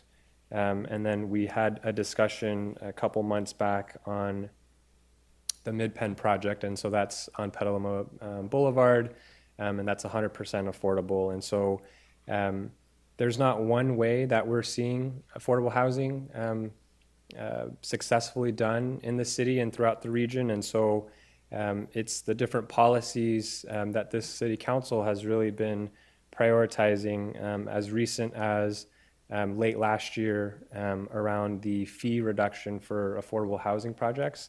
Those are the things that are really going to make the difference. We're better understanding how we can accommodate the needs. And so, what we have before you today for your consideration takes all of those needs into consideration as we plan for the next 8 years. And I'll just close with just a thank you again to members, stakeholders that are out there in the community, this city council, really for providing those checkpoints throughout this process, because we've it's been a couple years, and I just think it's really important for us to ground ourselves in why we're all doing this work. And so with that, I will turn it over to Christina Paul, our lead project manager for General Plan. Thank you, Brian, for bringing us back to why we're all doing this work. Mayor and council members, thank you for having us with you this evening. We are here to review the, can you hear me? Speak a little louder. Okay. To review the final draft of the housing element and associated environmental documentation. For the folks who are new to the housing element process, we will go through just a couple of slides of orientation. The housing element is a required element or chapter of the general plan that is adopted by the city council into the general plan. They are ultimately certified by the State Department of Housing and Community Development. We call them HUD.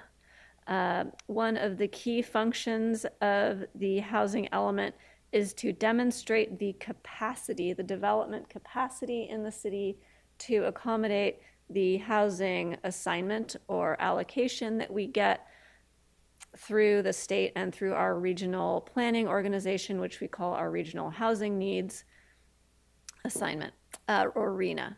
It's also an opportunity beyond that compliance to address our local housing challenges and to develop goals, policies, and programs that will help further the community's vision for housing.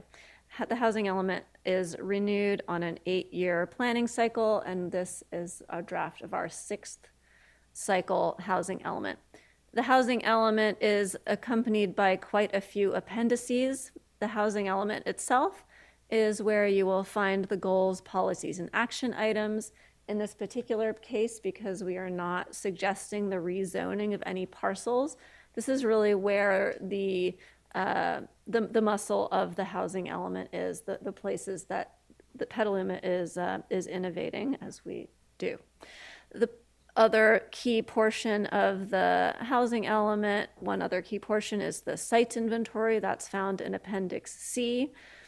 The other appendices provide the state with background information on what the needs of the city are and how we've determined that, review of past accomplishments, how we are complying with state requirements on furthering fair housing, and then how we have incorporated public participation into our planning process. That public participation began actually in 2020 when we sent out a survey to the community for the general plan and began asking about where folks might want to see housing. And we have continued that questioning throughout the general plan engagement process, beginning in 2021 and through the present. We had workshops last year and meetings, public meetings with the GPAC Planning Commission and City Council on the housing element, and have been doing concurrent analysis throughout that planning development process. Our administrative draft came out in the summer of last year, and we really wanted to make sure that the draft was reflective of all of the priorities that we had heard throughout that planning process, throughout the engagement process of the general plan, and that was summarized in the General Plan Advisory Committee's vision document that they presented in January of last year.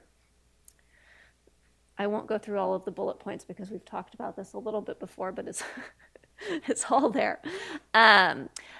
We had a public draft of the housing element that was out for the required 30 days. We want to note that one of the pieces of the process here is to make sure that we're in compliance with HCD's requirements in terms of how long we leave the housing element out. They had originally planned for a 30-day review period. They extended that to 90 days, so we needed to allow a 90-day review period for HCD to look at the housing element.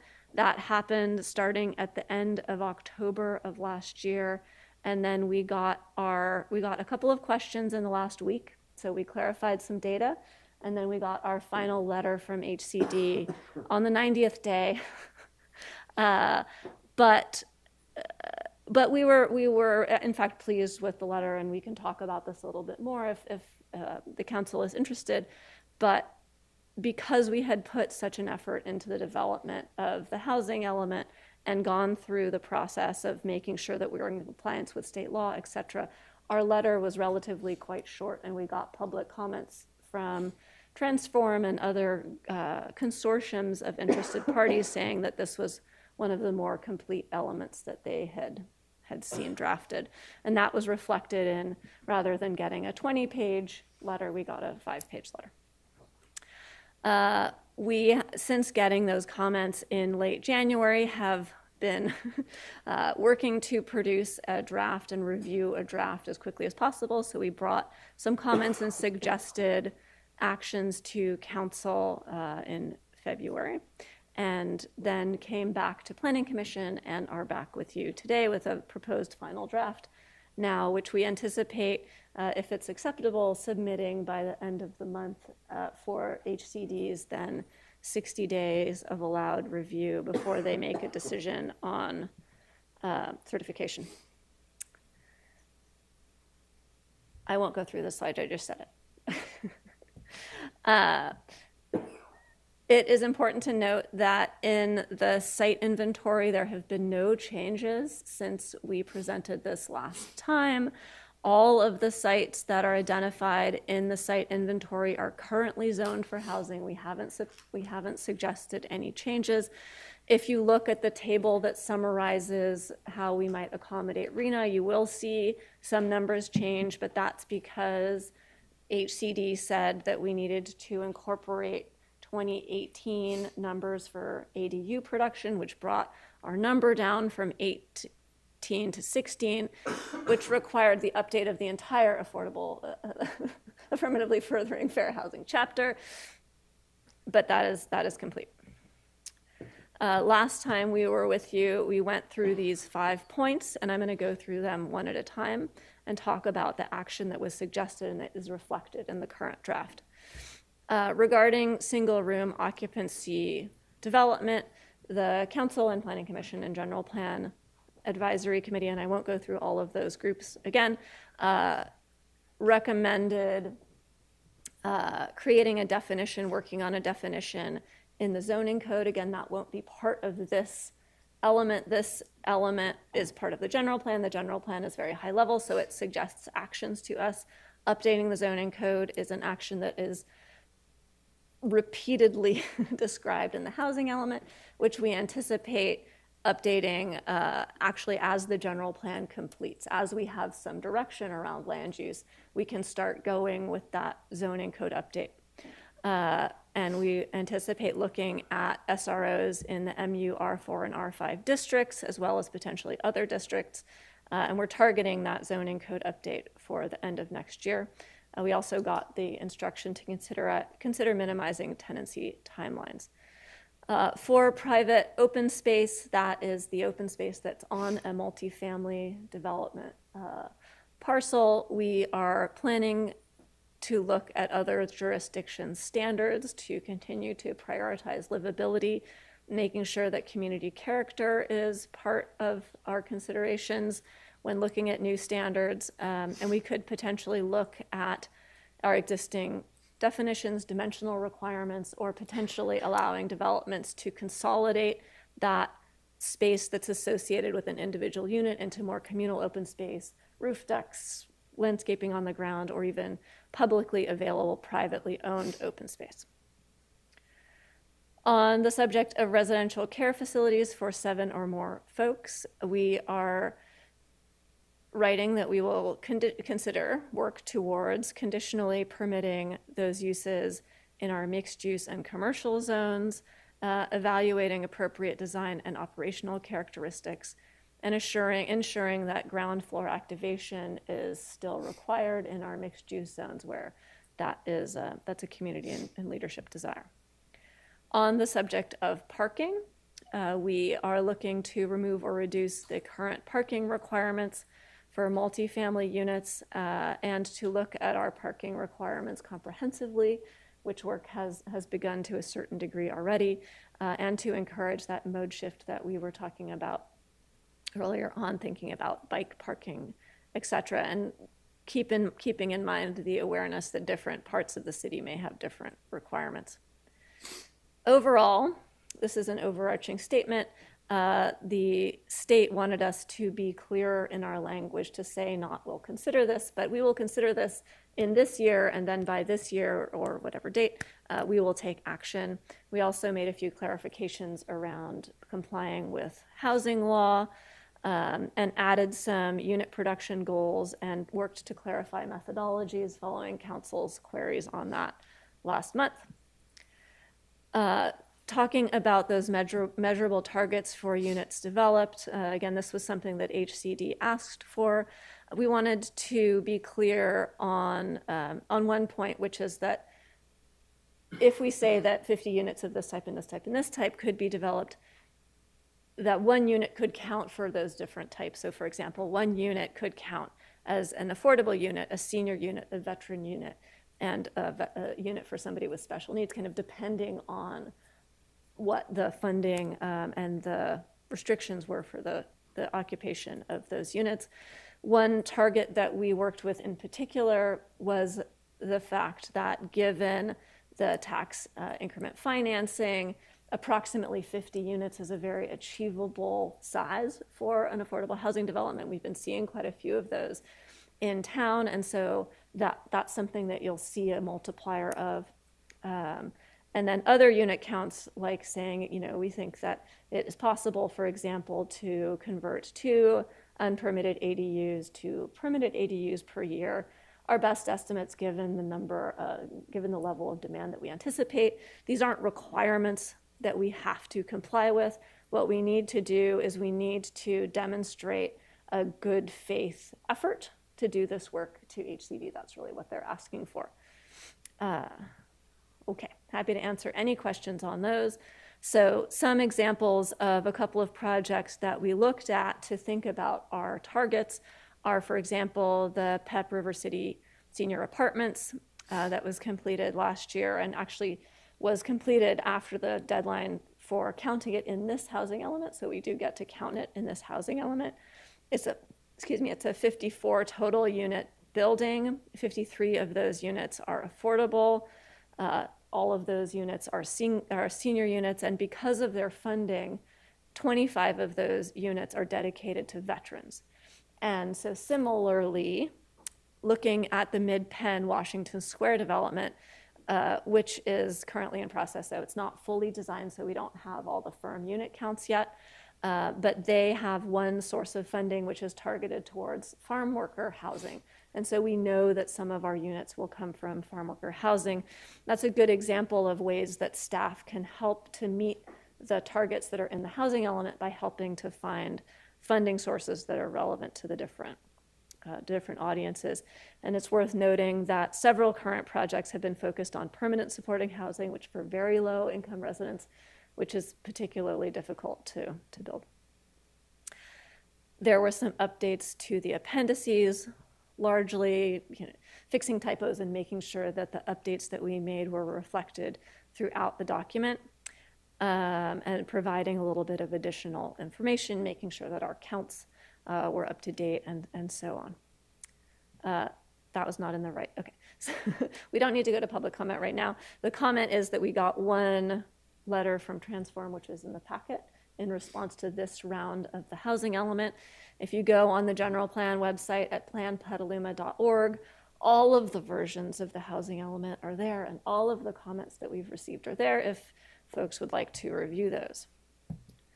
On the environmental analysis front, the California Environmental Quality Act gives cities, jurisdictions, some discretion in deciding the level of review.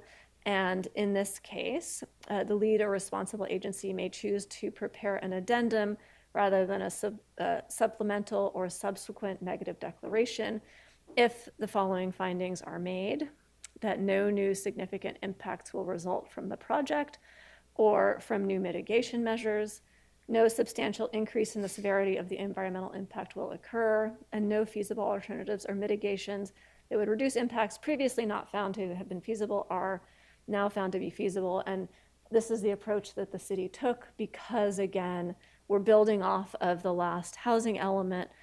All of these sites were previously evaluated from an environmental perspective. They're all identified. They're all already zoned. They're not all identified in the last housing element. They're already zoned for housing. So that's not a new impact that's coming with this. And our CEQA team is on the call if folks would like to ask some questions. So this is the route that we took. We found that the element as written will not result in potentially significant impacts not previously identified or analyzed, nor would they increase the severity of any impacts, and no previously infeasible alternatives are now considered feasible. The housing element update was found not to have physical environmental effects. It would itself not propose projects. Future development will require project-specific development review because it's not possible for us to know everything about a project at this stage. It's more of a policy level review. So the recommendation from staff is that City Council consider adopting a general plan amendment to repeal the current housing element, to adopt the drafted housing element, and to approve the associated addendum to the previously approved negative declaration for the last housing element. Thank you. Ready for questions? Okay. I'd bring it back to council to see if anyone has a question about the presentation tonight. And Councilmember Shribs?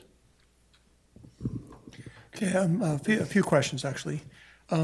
Just for everyone's knowledge, everyone up to speed on SRO, single room occupancy, and you had other numbers that were associated with it. Could you please just define SRO and what those letters might meant up there, and practically what does that mean?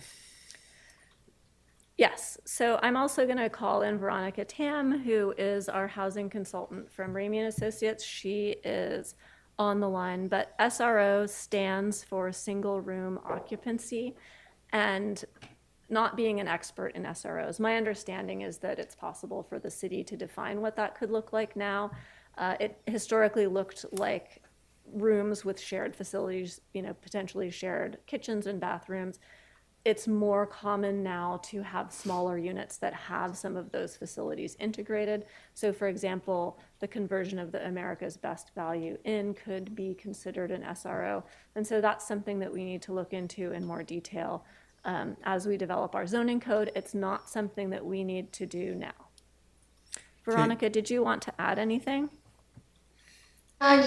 Yeah, I think you generally have it correct. There is a definition in the Health and Safety Code of what an SRO is, but when you come to housing element and also how SROs are developed today, they do typically include like a kitchenette and also some bathroom facilities as well. So they a lot of the times it's just not very different from a micro unit. What is also important to know, though, is if an SL unit does include plumbing and cooking facilities, and they are usually permitted as a residential unit, those do get RHNA credits. But if you're restricting SLO to not have that type of facility, then they are considered group housing and will not be qualified for RHNA units. Good. So I just wanted to make sure that SROs, like someone in their house renting out a room, that's not quite an SRO, but the folks that have lots of homes and we have lots of single family homes here, but this is an opportunity to expand, instead of a separate ADU, they could be expanded in different ways, which include this new category SRO, slightly different from having an ADU.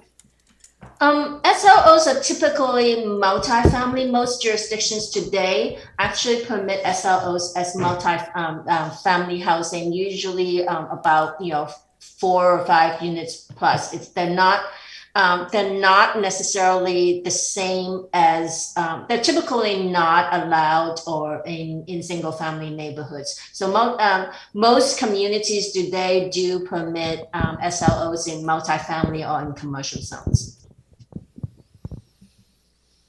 So just looking at just the opportunity, what it actually means practically for what we're looking at, what's this going to look like down the road here?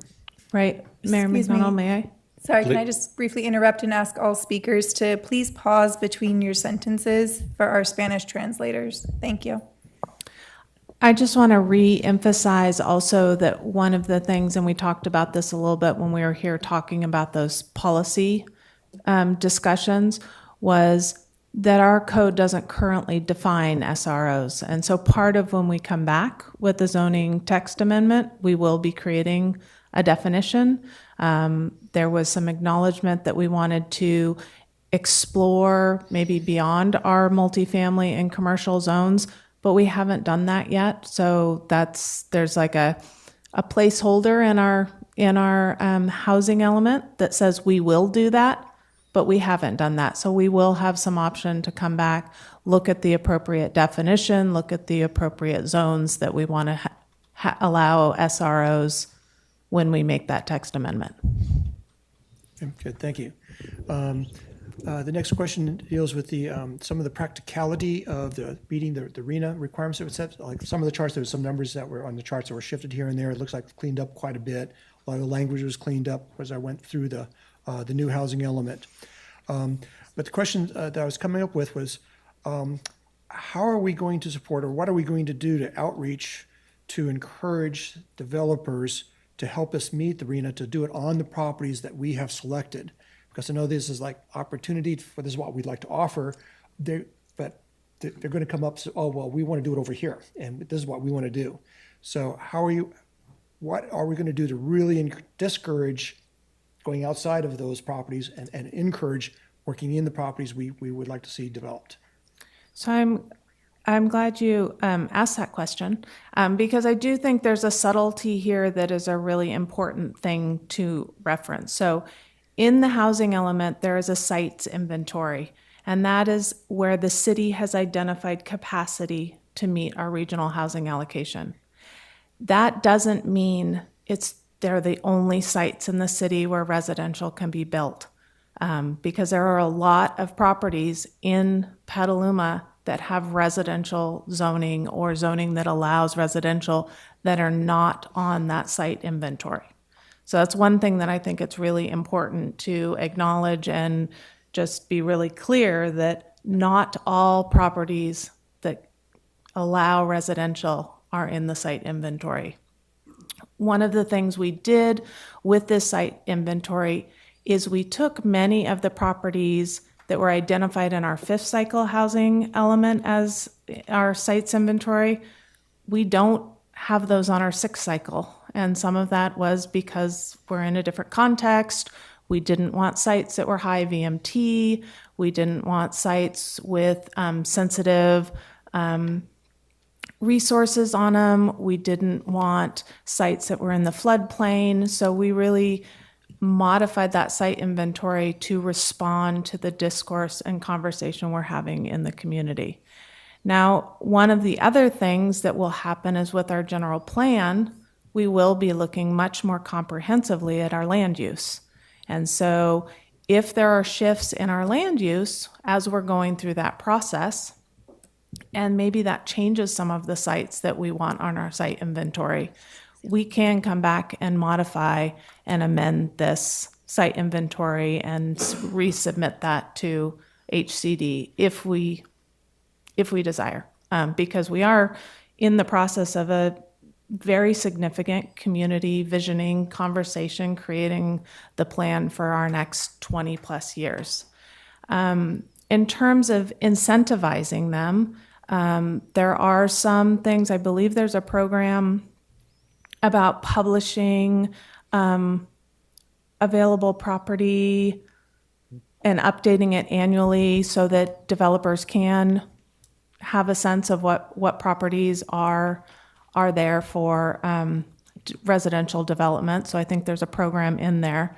I think a lot of it also is working, proactively with our affordable housing providers, with our, it was one of the things that was on the list, I believe, when we talked about the goals and priorities last week, or I think it was just last week, about the downtown smart station property and wanting to start really looking at that. So the things we can do to be proactive and guide development to the sites we want to see the housing occur, we will be doing that.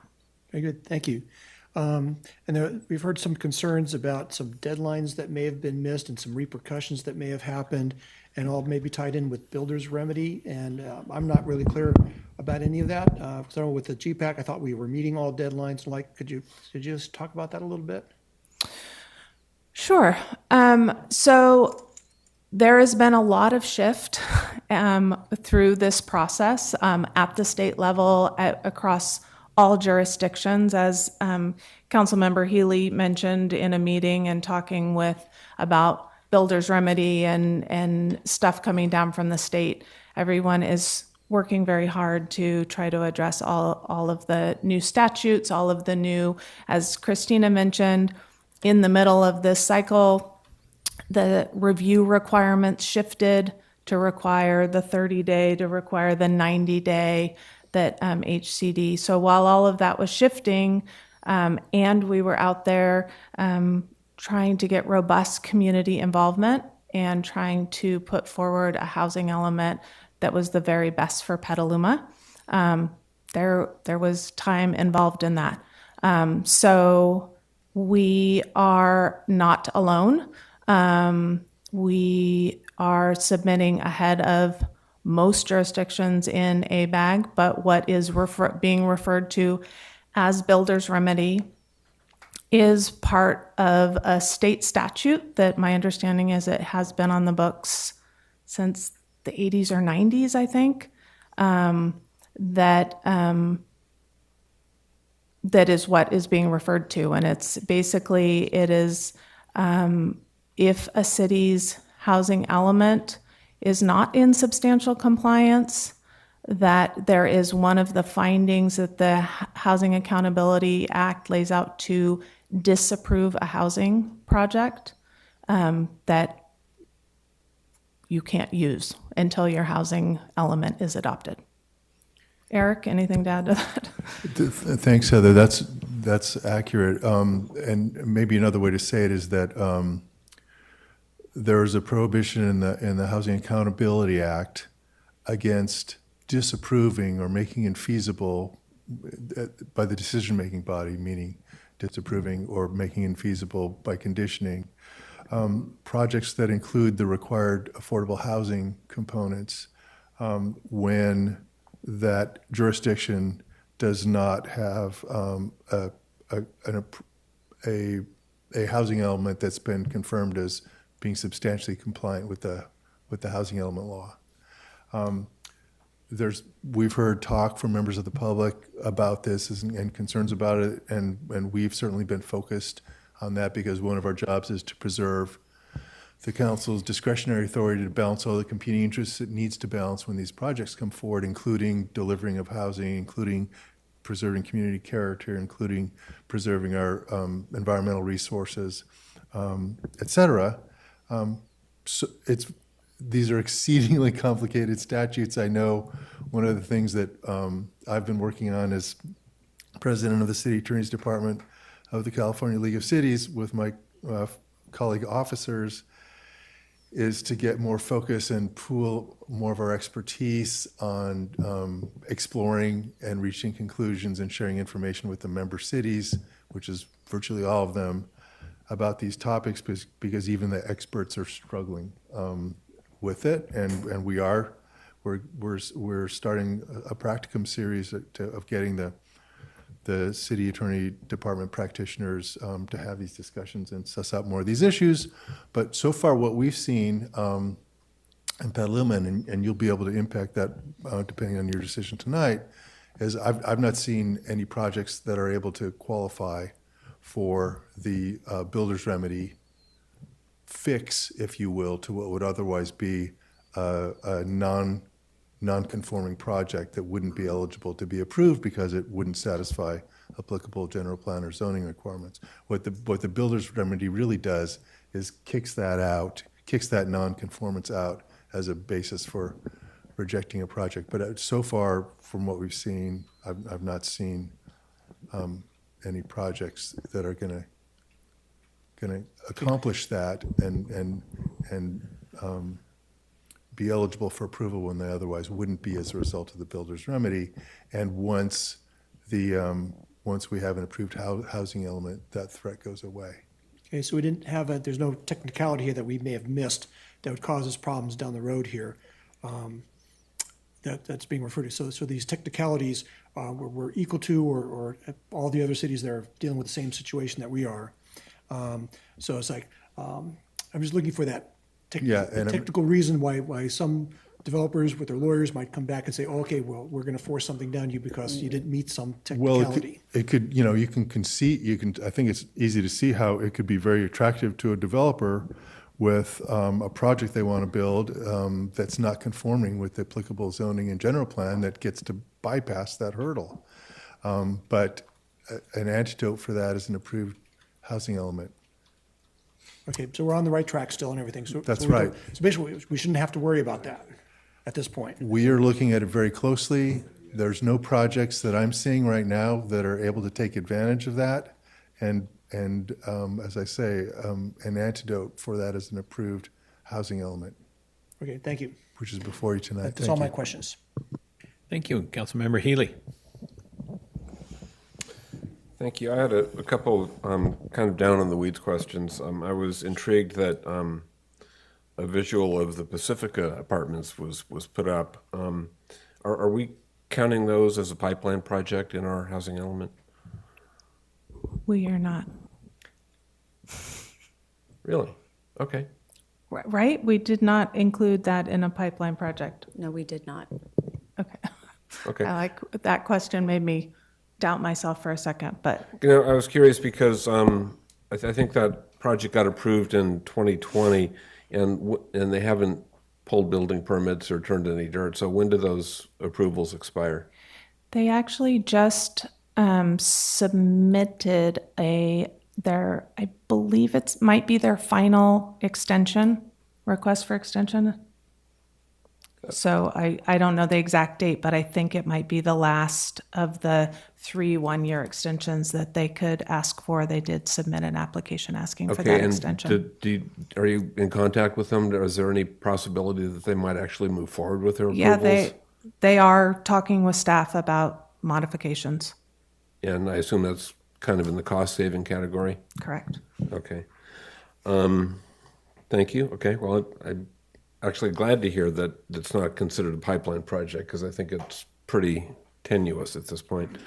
And then the newer Mid-Penn project came up, and the fact that it's they're targeting financing that would support farm worker housing, which is I'm sure a very needed category.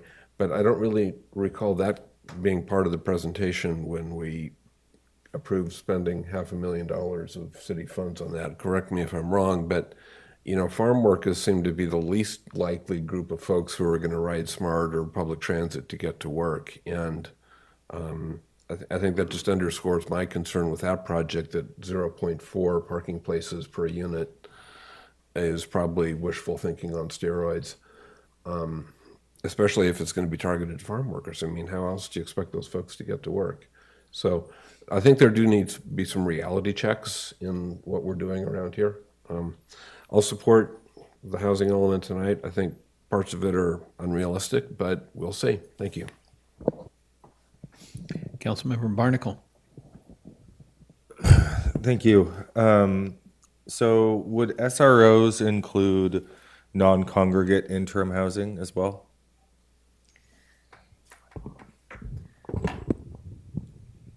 Non-congregate interim housing, potentially. I think one thing that our consultant had identified is we have yet to define it. And so as we go through that process, we'll fully engage stakeholders to best define what SRO means for our city.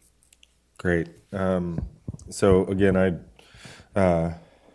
I follow some people on Twitter that live tweet housing element workshops, and this is notably calm. So it shows that you have done a good job, because we would definitely hear about it if you hadn't. I just want to call out that in the table that's in C4, the very low income, 25 units, People's Village was in there, and that's extremely cost-effective way to develop housing, $13,000 a unit. And we've got the Montero project that's coming online, and I'd love to see more of the non-congregate shelters put around there. I think that's just, I would love to see more of that in general. We can't give everybody their own bathroom and their own kitchen, but I think we can give everybody their own roof and a locked door. I think it's feasible.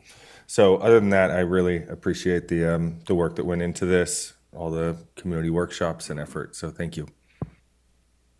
Thank you. And Councilman Pozike. Yeah, I have no questions or comments, but I just want to say thanks to the staff. I think you've covered everything that the state asked and covered everything we asked at the last visit. Thanks. Thank you. And I had a couple questions. So I appreciate in the site inventory that we're saying it neither prohibits nor promotes any individual site over another site, but our policies could. I mean, that's how we incentivize in there, not through the sites. And in terms of what things can change, if VMT is a filter in a screen on which sites, so if we change something like improve bus routes on the boulevard, wouldn't that open up a site like the Vartno site or South Boulevard sites or North Boulevard sites that would provide better return than any of the sites maybe in the project? I mean, so that would do that. If we make a change, we could affect what the best sites are. And then, but what is the benefit of resubmitting? Why would we resubmit instead of just doing our thing and going ahead? I mean, are we measured on the submitted plan?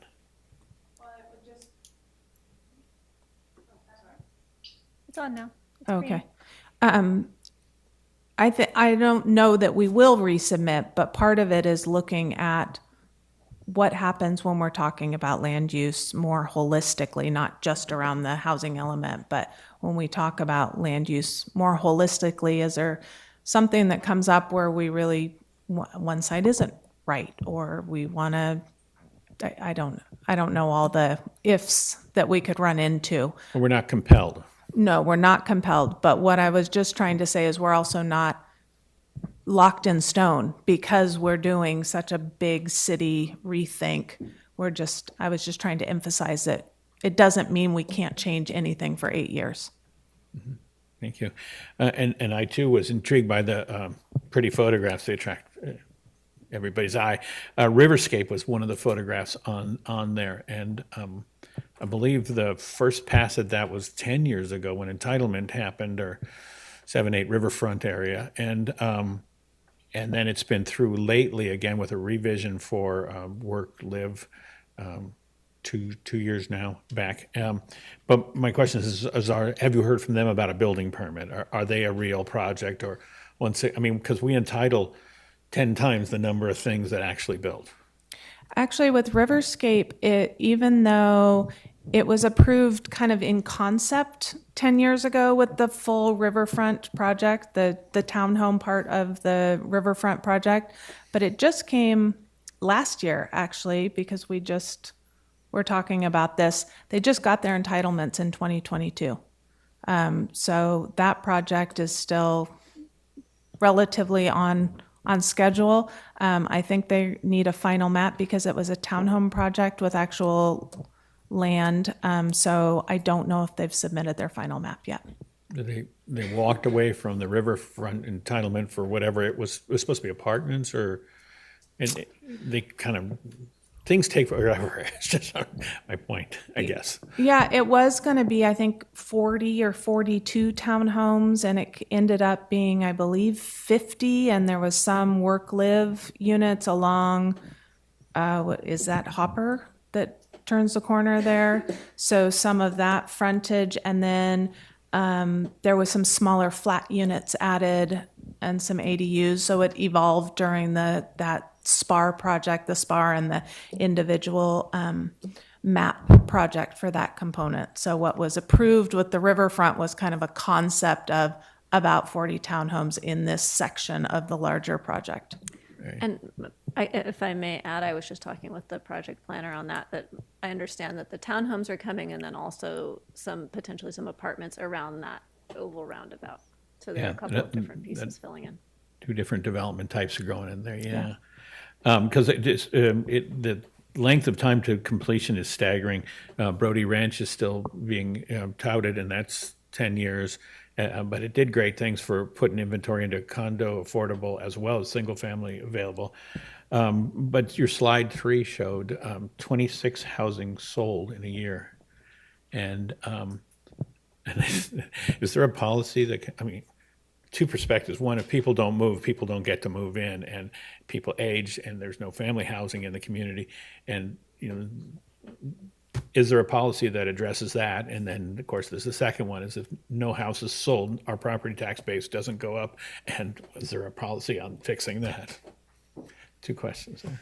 There may be, thank you, Mayor, there may be a policy, that we would have to do and coordinate at the state level as it relates to property taxes. But I think the intention of why I had included that is, just that is, it does take time. There's, this is one piece of the puzzle when we think about entry level for a family or, someone that wants to enter the housing market. And that's just one piece of the pie, and it's worth noting, but there's a lot more that goes into that to make that happen. And so that's where we start to look at different policies. There was a question by, I believe, Councilmember Shribs earlier about, how do we incentivize more in places that we think is more desirable in the city, and that's looking through policies to incentivize more production, different housing types that may be naturally affordable. So we hear a lot of discussion about missing middle income as a housing product that we don't typically see. And so, that's one thing that we are looking collectively as a region to try and address, to bring more units, at different price points online. And I know we talked about missing middle scale as well. I mean, the 3-story, not a tower, not a single family, but stuff in the middle is necessary. But if no houses get built and no houses turn over, we have inflation, a cost increase. So we have an affordability crisis on all housing, yes. and that's bad. So let's go to the public comment period of the evening on this. Council Member Shribs. Just wanted to make a note that a lot of the properties that we have in an inventory are either vacant lots for the most part or parking lots that might be able to be used, pretty much vacant buildings. Do we happen to have also, while we have gone through this whole process, have we been able to create a list of properties that have, shall we say, very old buildings that are worthy of demolishing? That might be also appropriate sites if the current owners were willing to convert over to something. Is there an inventory like that's above and beyond what we currently have here? Do we have a list of possibilities that we might be able to also direct developers at? So Councilmember Shribs, we might call that an underutilized property analysis, where we would look at the value of the use on the site and the value of what might be produced. We have not done that analysis, but that is something that we could look at in particular areas that we're interested in as we go through the general plan or zoning code updates. Yeah, because I know several folks have talked about several sites in the town here where it's like, okay, that's pretty ancient stuff here, and maybe it would be nicer if it's something else that we need. And so that's like missing in this report, and it's kind of missing, but we need to have that in our back pocket, I think.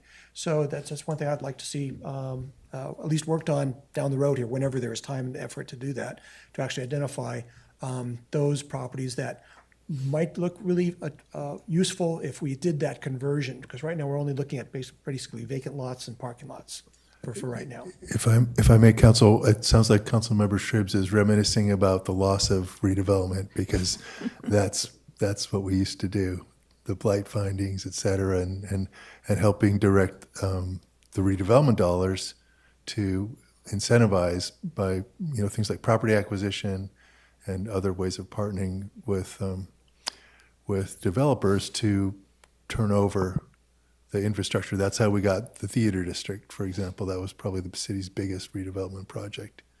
And it's difficult to incentivize private property owners because you may deem that their property is underutilized, but they may not. So we don't want to get in that. Okay, the public comment period, please. Yes, Mayor. As a reminder to the public that during public comment, the public is invited to make comments on the specific agenda item. Public comments are limited to 3 minutes per person. We do not have anybody in the audience in person. Members of the public attending online should raise their virtual hand or press *9 if participating by phone. Virtual attendees will be muted when their allotted time expires or when their comments have concluded, whichever comes first. Speakers whose comments do not pertain to the specific topic will have the microphone turned off or be muted and may lose some or all of their remaining allotted time. Speakers are encouraged to be respectful. Threats of violence or obscenity are grounds for removal from this meeting. As a reminder, we have simultaneous Spanish translation. Please make sure to include pauses in between sentences. And Mayor, we have 10 virtual attendees and 5 with their hands raised. And I would like to start with Darren Rakusin, followed by M. Sullivan. Darren, please unmute.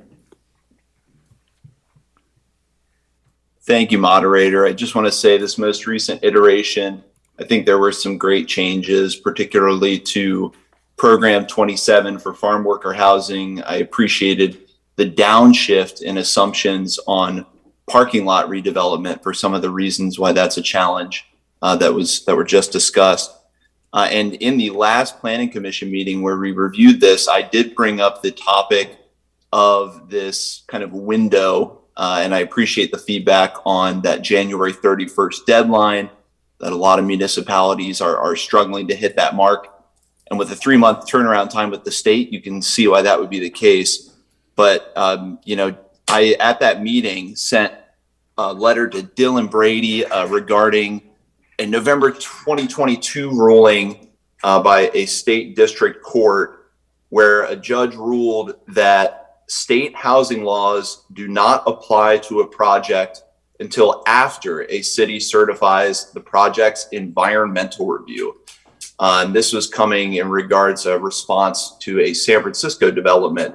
And that ruling, which I had not read, has been challenged, although I would imagine it's being appealed, was made in November 2022 and could serve as a precedent so that if any developer does in the interim before our final housing element is approved, the developer does try to come in and invoke builder's remedy or just invoke that part of the decision matrix where they can say, look, the Housing Affordability Act does apply.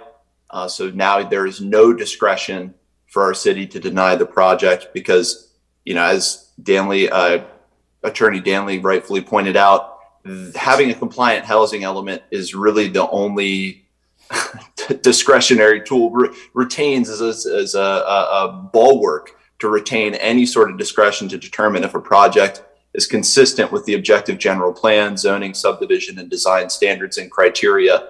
If that development has 20% affordable or low income housing, 100% affordable, moderate or middle income housing, or an emergency shelter. So if you don't have a compliant housing element, suddenly you can't disallow or downsize that project, my understanding, even if it's inconsistent with our general plan and zoning. So I just wanted to point out that, although the development project that everyone's kind of referencing, per Attorney Danley's feedback, may not be invoking builder's remedy in this scenario, I think it's important to take this November 2022 state ruling into our repertoire and use that to retain this council discretion if developers try to take advantage of this exposed window regarding the housing element. Thank you. Thank you. Our next speaker is M. Sullivan, followed by Taryn Obaid. And let me just, M, you may unmute now. Yes, good evening. I have 2 points I'd like to make. One is that per the Governor's Office of Planning and Research, the housing element encourages integrating considerations of general plan goals and policies. In regards to CEQA, if you simply adopt the prior site inventory from 2008, when no one was talking about climate change or including precipitation on the land, such as atmospheric storms, and sea level rise in the flood modeling that's used to delineate the floodway and floodplain, how then does that constitute a robust analysis? And the second point that I want to make, and I actually hope that Janice Cater Thompson and John Tribbs will in particular address that because they were on the natural resources. And the second issue is that Heather Hines mentioned that a number of cities are delayed in getting their housing element in. And I feel like that's immaterial regards our contract with the M Group, because it's still a deliverable that was not delivered in a timely manner and resulted in the Johnsons immediately submitting their proposals for their development opposite Sid Commons. So clearly the Johnsons were aware that this delay was going to occur. In other words, someone notified them because they never could have submitted it within 48 hours in such a short window if they hadn't been previously notified. And I don't know if that was Mr. Healy. Again, I know in the past he's worked on behalf of the Johnsons to notify them, or if it was City Attorney Danley or somebody in M Group. So where I work for the state, I'm going to ask the state if these delays are the result of outside consultants that are being paid millions of dollars, or if these are in-house planners like in a city like Healdsburg, because I don't get, and I hope that the city council and city Mayor Flynn in particular and Danley, I don't understand why we have metrics for consultants if we then don't require them to be met, and if we then don't hold them accountable for not meeting those metrics, such that the safety and the public good ends up being impacted when you open these windows of vulnerability, such as this builder's remedy.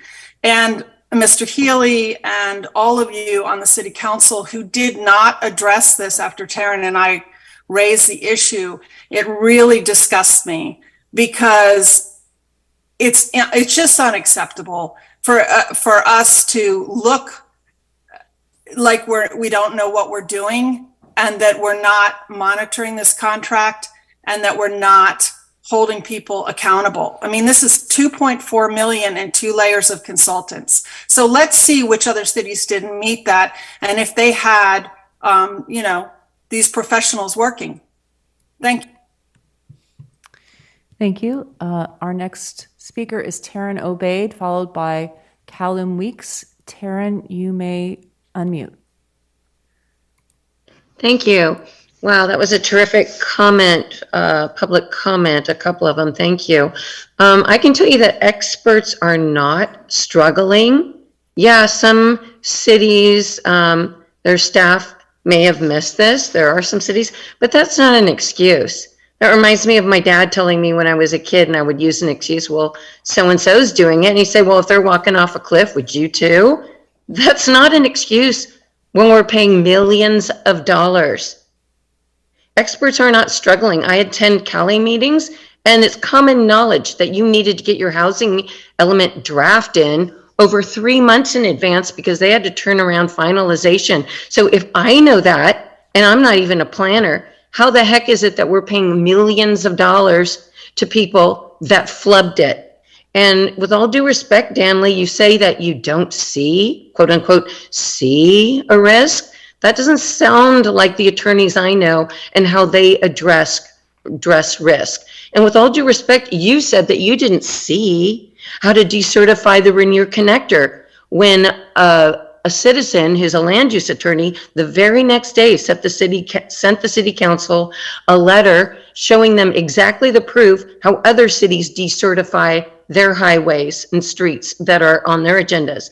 And I don't see staff really being on the side of the people when I see Danley and Peggy Flynn saying, oh, we don't need a moratorium. Just a few months ago, we'll address it. We'll restrict riverfront development with our general plan. And oops, we blew the general plan deliverable. Now we might be vulnerable. That's not acceptable. And how about them inserting $69 million for Rainier into our last budget presentation?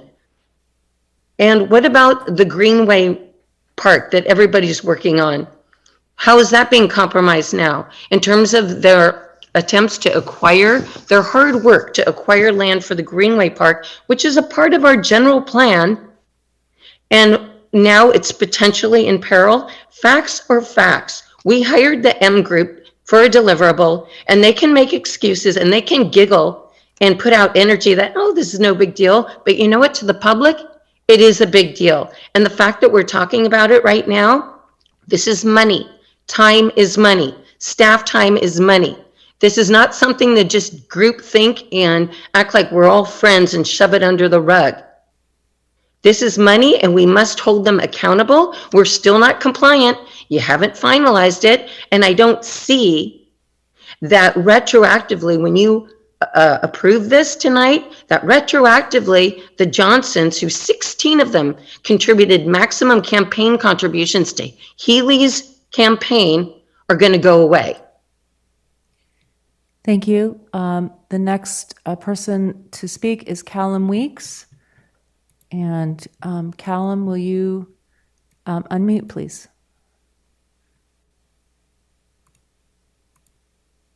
Good evening, Mayor McDonald, council members and staff. My name is Callum Weeks, and I am the Policy Director for Generation Housing. Take the opportunity thank everyone tonight for their contributions to the housing element. It's incredibly complex process, time consuming. I'm sure a great many of us have invested a lot of sweat equity and a lot of our lives into this process. And so I just wanted to be here today to really, truly offer that note of gratitude. Apologies for not being able to attend in person. I'm juggling quite a few meetings, but one of the things I just wanted to emphasize, and I know Petaluma is definitely very interested in executing this vision and pursuing this opportunity is the pro-housing designation. I know we've been in your ear quite a bit about it, but as a tool and a means to really enhancing our overall sustainability and community goals, it's really the best way forward in terms of really achieving everything that we want to, that's been baked in the housing element. And I think, and I correct me if I'm wrong, but I think, Councilmember Healy expressed concerns about accomplishing everything. And certainly it is a daunting task. But, this was a daunting task and we've, gotten pretty far along. And I got to say, to Councilmember Barnacle's point, if we weren't happy, it's absolutely true. We would be barking in your ear. And so I am grateful for all the work, especially from the GPAC and the community that they've invested into this. Circling back to the pro-housing designation, I would just really encourage that we really shoot for the moon, as it were, and try to get the highest possible points we can so that our grants applications are as competitive as possible, because what we've noticed is that cities are essentially being forced to compete among one another now that they've secured the pro-housing designation. So the higher the score, the better the chance you have of actually getting your application for a specific grant viewed and processed prior to everyone else. So it's a competitive advantage, an advantage that we should definitely take advantage of. So as we move forward, it's definitely in everyone's interest that we're, I think, very focused and very committed to kind of achieving the highest bar we possibly can. And of course, we're happy to assist you in whatever way we can. And then moving forward, with executing this vision, I'm very much looking forward to working with your planning staff and the team at the City of Petaluma to help execute a lot of these policies and goals and help realize, that 15-minute city that the community is really seeking to realize. And so with that, I would just like to, again, thank you so much for everyone that's invested time and effort into this. And then I'd like to, I really look forward to actually our continued collaboration. So with that, have a wonderful evening and thank you so much for your service. Thank you. Our next speaker is Bev. Bev, you may now unmute. Okay, thank you. I am floored. I feel a little bit like the emperor's new clothes here. Like the little kid who says the emperor has no clothes, and everybody's going, "Oh no, look at the emperor's beautiful clothes." So we have a hole here, a big hole, which is the fact that we do not have our housing element until May, which is a hole that you could drive an army of developers through. How is it that the taxpayers have paid money for the services of the M Group and they have left us so vulnerable? This is really upsetting. And the other things that I'm concerned about are related to climate change, and we are not protecting what we have. We are not protecting our riverbanks, our riparian habitat, our biodiversity, and people have their eyes fixed on these words on paper that were created years ago, before we knew about climate change, before we had the atmospheric rivers. And they point to these words on the paper and say, no, everything is okay. It's not okay. I think of there was one time when there was a spaceship and someone had made some very tiny mistake in calculations. But as this thing flew into space, it was it got to be so far off course. And that's what's happening to us. We are going way off course and we need to stop. And I would like you, city council members, to step up and make sure that we are on course and not with our eyes focused on old statistics. We need to be here now and take care of an emergency that's like, like a freight train coming in our direction. And we're just sort of standing on the tracks saying, well, the train isn't supposed to come by for another half hour. The train is coming. Thank you. Thank you. And Mayor, there are no more virtual hands raised.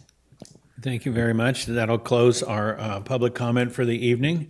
And let's see, City Manager, did you wish to? I was just going to get Heather. Just on pro housing? Yeah. Yeah.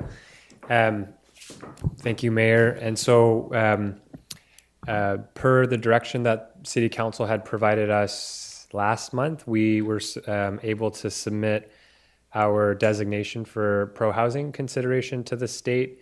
And we submitted based on, we maxed out the eligibility, so 50 out of the 50 points. And just a little bit of background and a testament to our, particularly our planning division and team. We essentially doubled our score from 25 to 50 just in the matter of the last 2 years because of a lot of the forward-thinking policies that this city council adopted, our staff has brought forward. And so just wanted to recognize and acknowledge the great work that went into it. We do expect to hear back on that. It's a rolling application. And so within the next couple weeks, we hope to be able to share some good news on that application. That's fabulous. Regarding pro housing, Brian? Yeah, a question on that. Can you mention the specific policies that got us the doubling score? Or I know it probably wasn't one thing, but just wondering what the suite of things that we did that doubled our score. That's fantastic. Certainly. And so the most recent policy, the two that come to mind, the visibility ordinance, as well as the policy that City Council passed in November around the fee reduction. And so, again, these are just two examples of a number of policies that City Council and staff have put forward to make a successful application. Thank you very much. Bringing it back to council, I realize that we have a council member on Zoom, and I've not allowed them to join the conversation. I'd like to invite Council Member Cater Thompson to comment, maybe even questions. I think I skipped you in questions. Apologies. Thank you, Kevin. It's pretty early in the morning here. I appreciate the staff report, actually, and looking forward to getting this approved by the state. But when is the city going to complete the updated flood mapping? I would like to know when that's going to be done. And I know it's through the general plan. Yes, thank you. The city is currently working with the consultants at West Consulting and Sherwood Engineers. We actually drafted a round of maps of the floodplain and were considering how to do technical review and how to work all of the modeling into the general plan process. And after quite a few conversations, and then also after bringing in technical experts from outside the region. So we brought in Roger Leventhal, who's on the GPAC, who is part of our climate adaptation working group, and then also Chris Cho, who I believe is from Marin. They gave us some advice on the models, and we're redoing the models to make sure that we're accounting for atmospheric rivers and current best practices, and are working with the existing maps, so we're working on some refinements. With the general plan, we're working on the existing maps, and looking at land use and adaptation while we're making sure that we've crossed all of our T's and dotted all of our I's for that mapping exercise. And we anticipate that we will be bringing some of those maps forward to the GPAC and having a larger community discussion about them. It might be our first in-person GPAC meeting, and it might be a big one at the community center so that folks can come and look at the mapping. We anticipate that that will happen in late April or early May. We're just working on getting the consultants in from where they need to be and making sure that all of the logistics are in place. So much more to come on that. Thanks, Christine. And just to follow up on that, how does that interface with the housing element? Because if the housing element gets approved, we still have to look at all of this information before approving anything, correct? We were fortunate enough to have some early runs of the floodplain modeling while we were developing the site inventory, and we did double check the site inventory with the drafts that the consultant had developed. We also were very intentional about stepping back away from the river, even outside of any known flood area. We didn't identify any sites that were within the riparian corridor. And as part of feedback from council, a couple of cycles of this conversation ago, we actually took some sites out that include Petaluma Bounty Farm around the Cinnabar area to further come out of that area. Thank you. And I want to thank the staff for the work on this, because I know in the background, there's a lot more work than the public really realizes that's going on. So thank you. And thank you for helping me with my Zoom tonight. I really appreciate that too, for Aaron and Kendall. I'm glad that worked out. And so Councilmember Barnacle. I'll go ahead and move the item, and I'll just read the read the motion. So I'll make a motion to adopt a general plan amendment to repeal the 2015 to 2023 housing element, adopt a general plan amendment to approve the City of Petaluma housing element of the general plan for the period of 2023 to 2031, with findings that it substantially complies with state housing element law, and approving the associated addendum to the previously approved negative declaration for the 2015 to 2023 housing element. I'll second. And Councilmember Posick has a second. Was that your comment as well tonight? Yes, all good, okay. I did want to weigh in, and I really appreciate, well, I mean, both the work product that we're seeing and all the individual effort and energies that went in from staff to put this together and to keep it on timeline and to make it a very Petaluma document where the people got their voice heard and got included. I appreciate the aggressive schedule that staff has pushed on this, and that we are in fact ahead of this huge wave of all of ABAG in Northern California that has to get through this state agency. I appreciate that we looked at things like flood level and modified regarding that, and with other critical issues as raised by the public. So that responsiveness is wonderful. I get all the time requirements. I mean, read the policies. My goodness, the amount of nuance and depth that goes into the policies is stunning. And then read the record of public participation and transparency. To be at this point is aggressive and very solid work. And I wanted to thank y'all for not just the work product, which is going up to the state, but for the energies and quality of individuals that get us to that level. So we have a motion and a second. May we have a roll call vote? Barnacle, Yes. Cater Thompson, Yes. Healy, Yes. McDonald, Yes. Now, Yes. Posake, Yes. Shribs. Yes. Motion passes unanimously. Thank you. And I believe that is our meeting for the evening. We are now adjourned at 9:35. Thank you.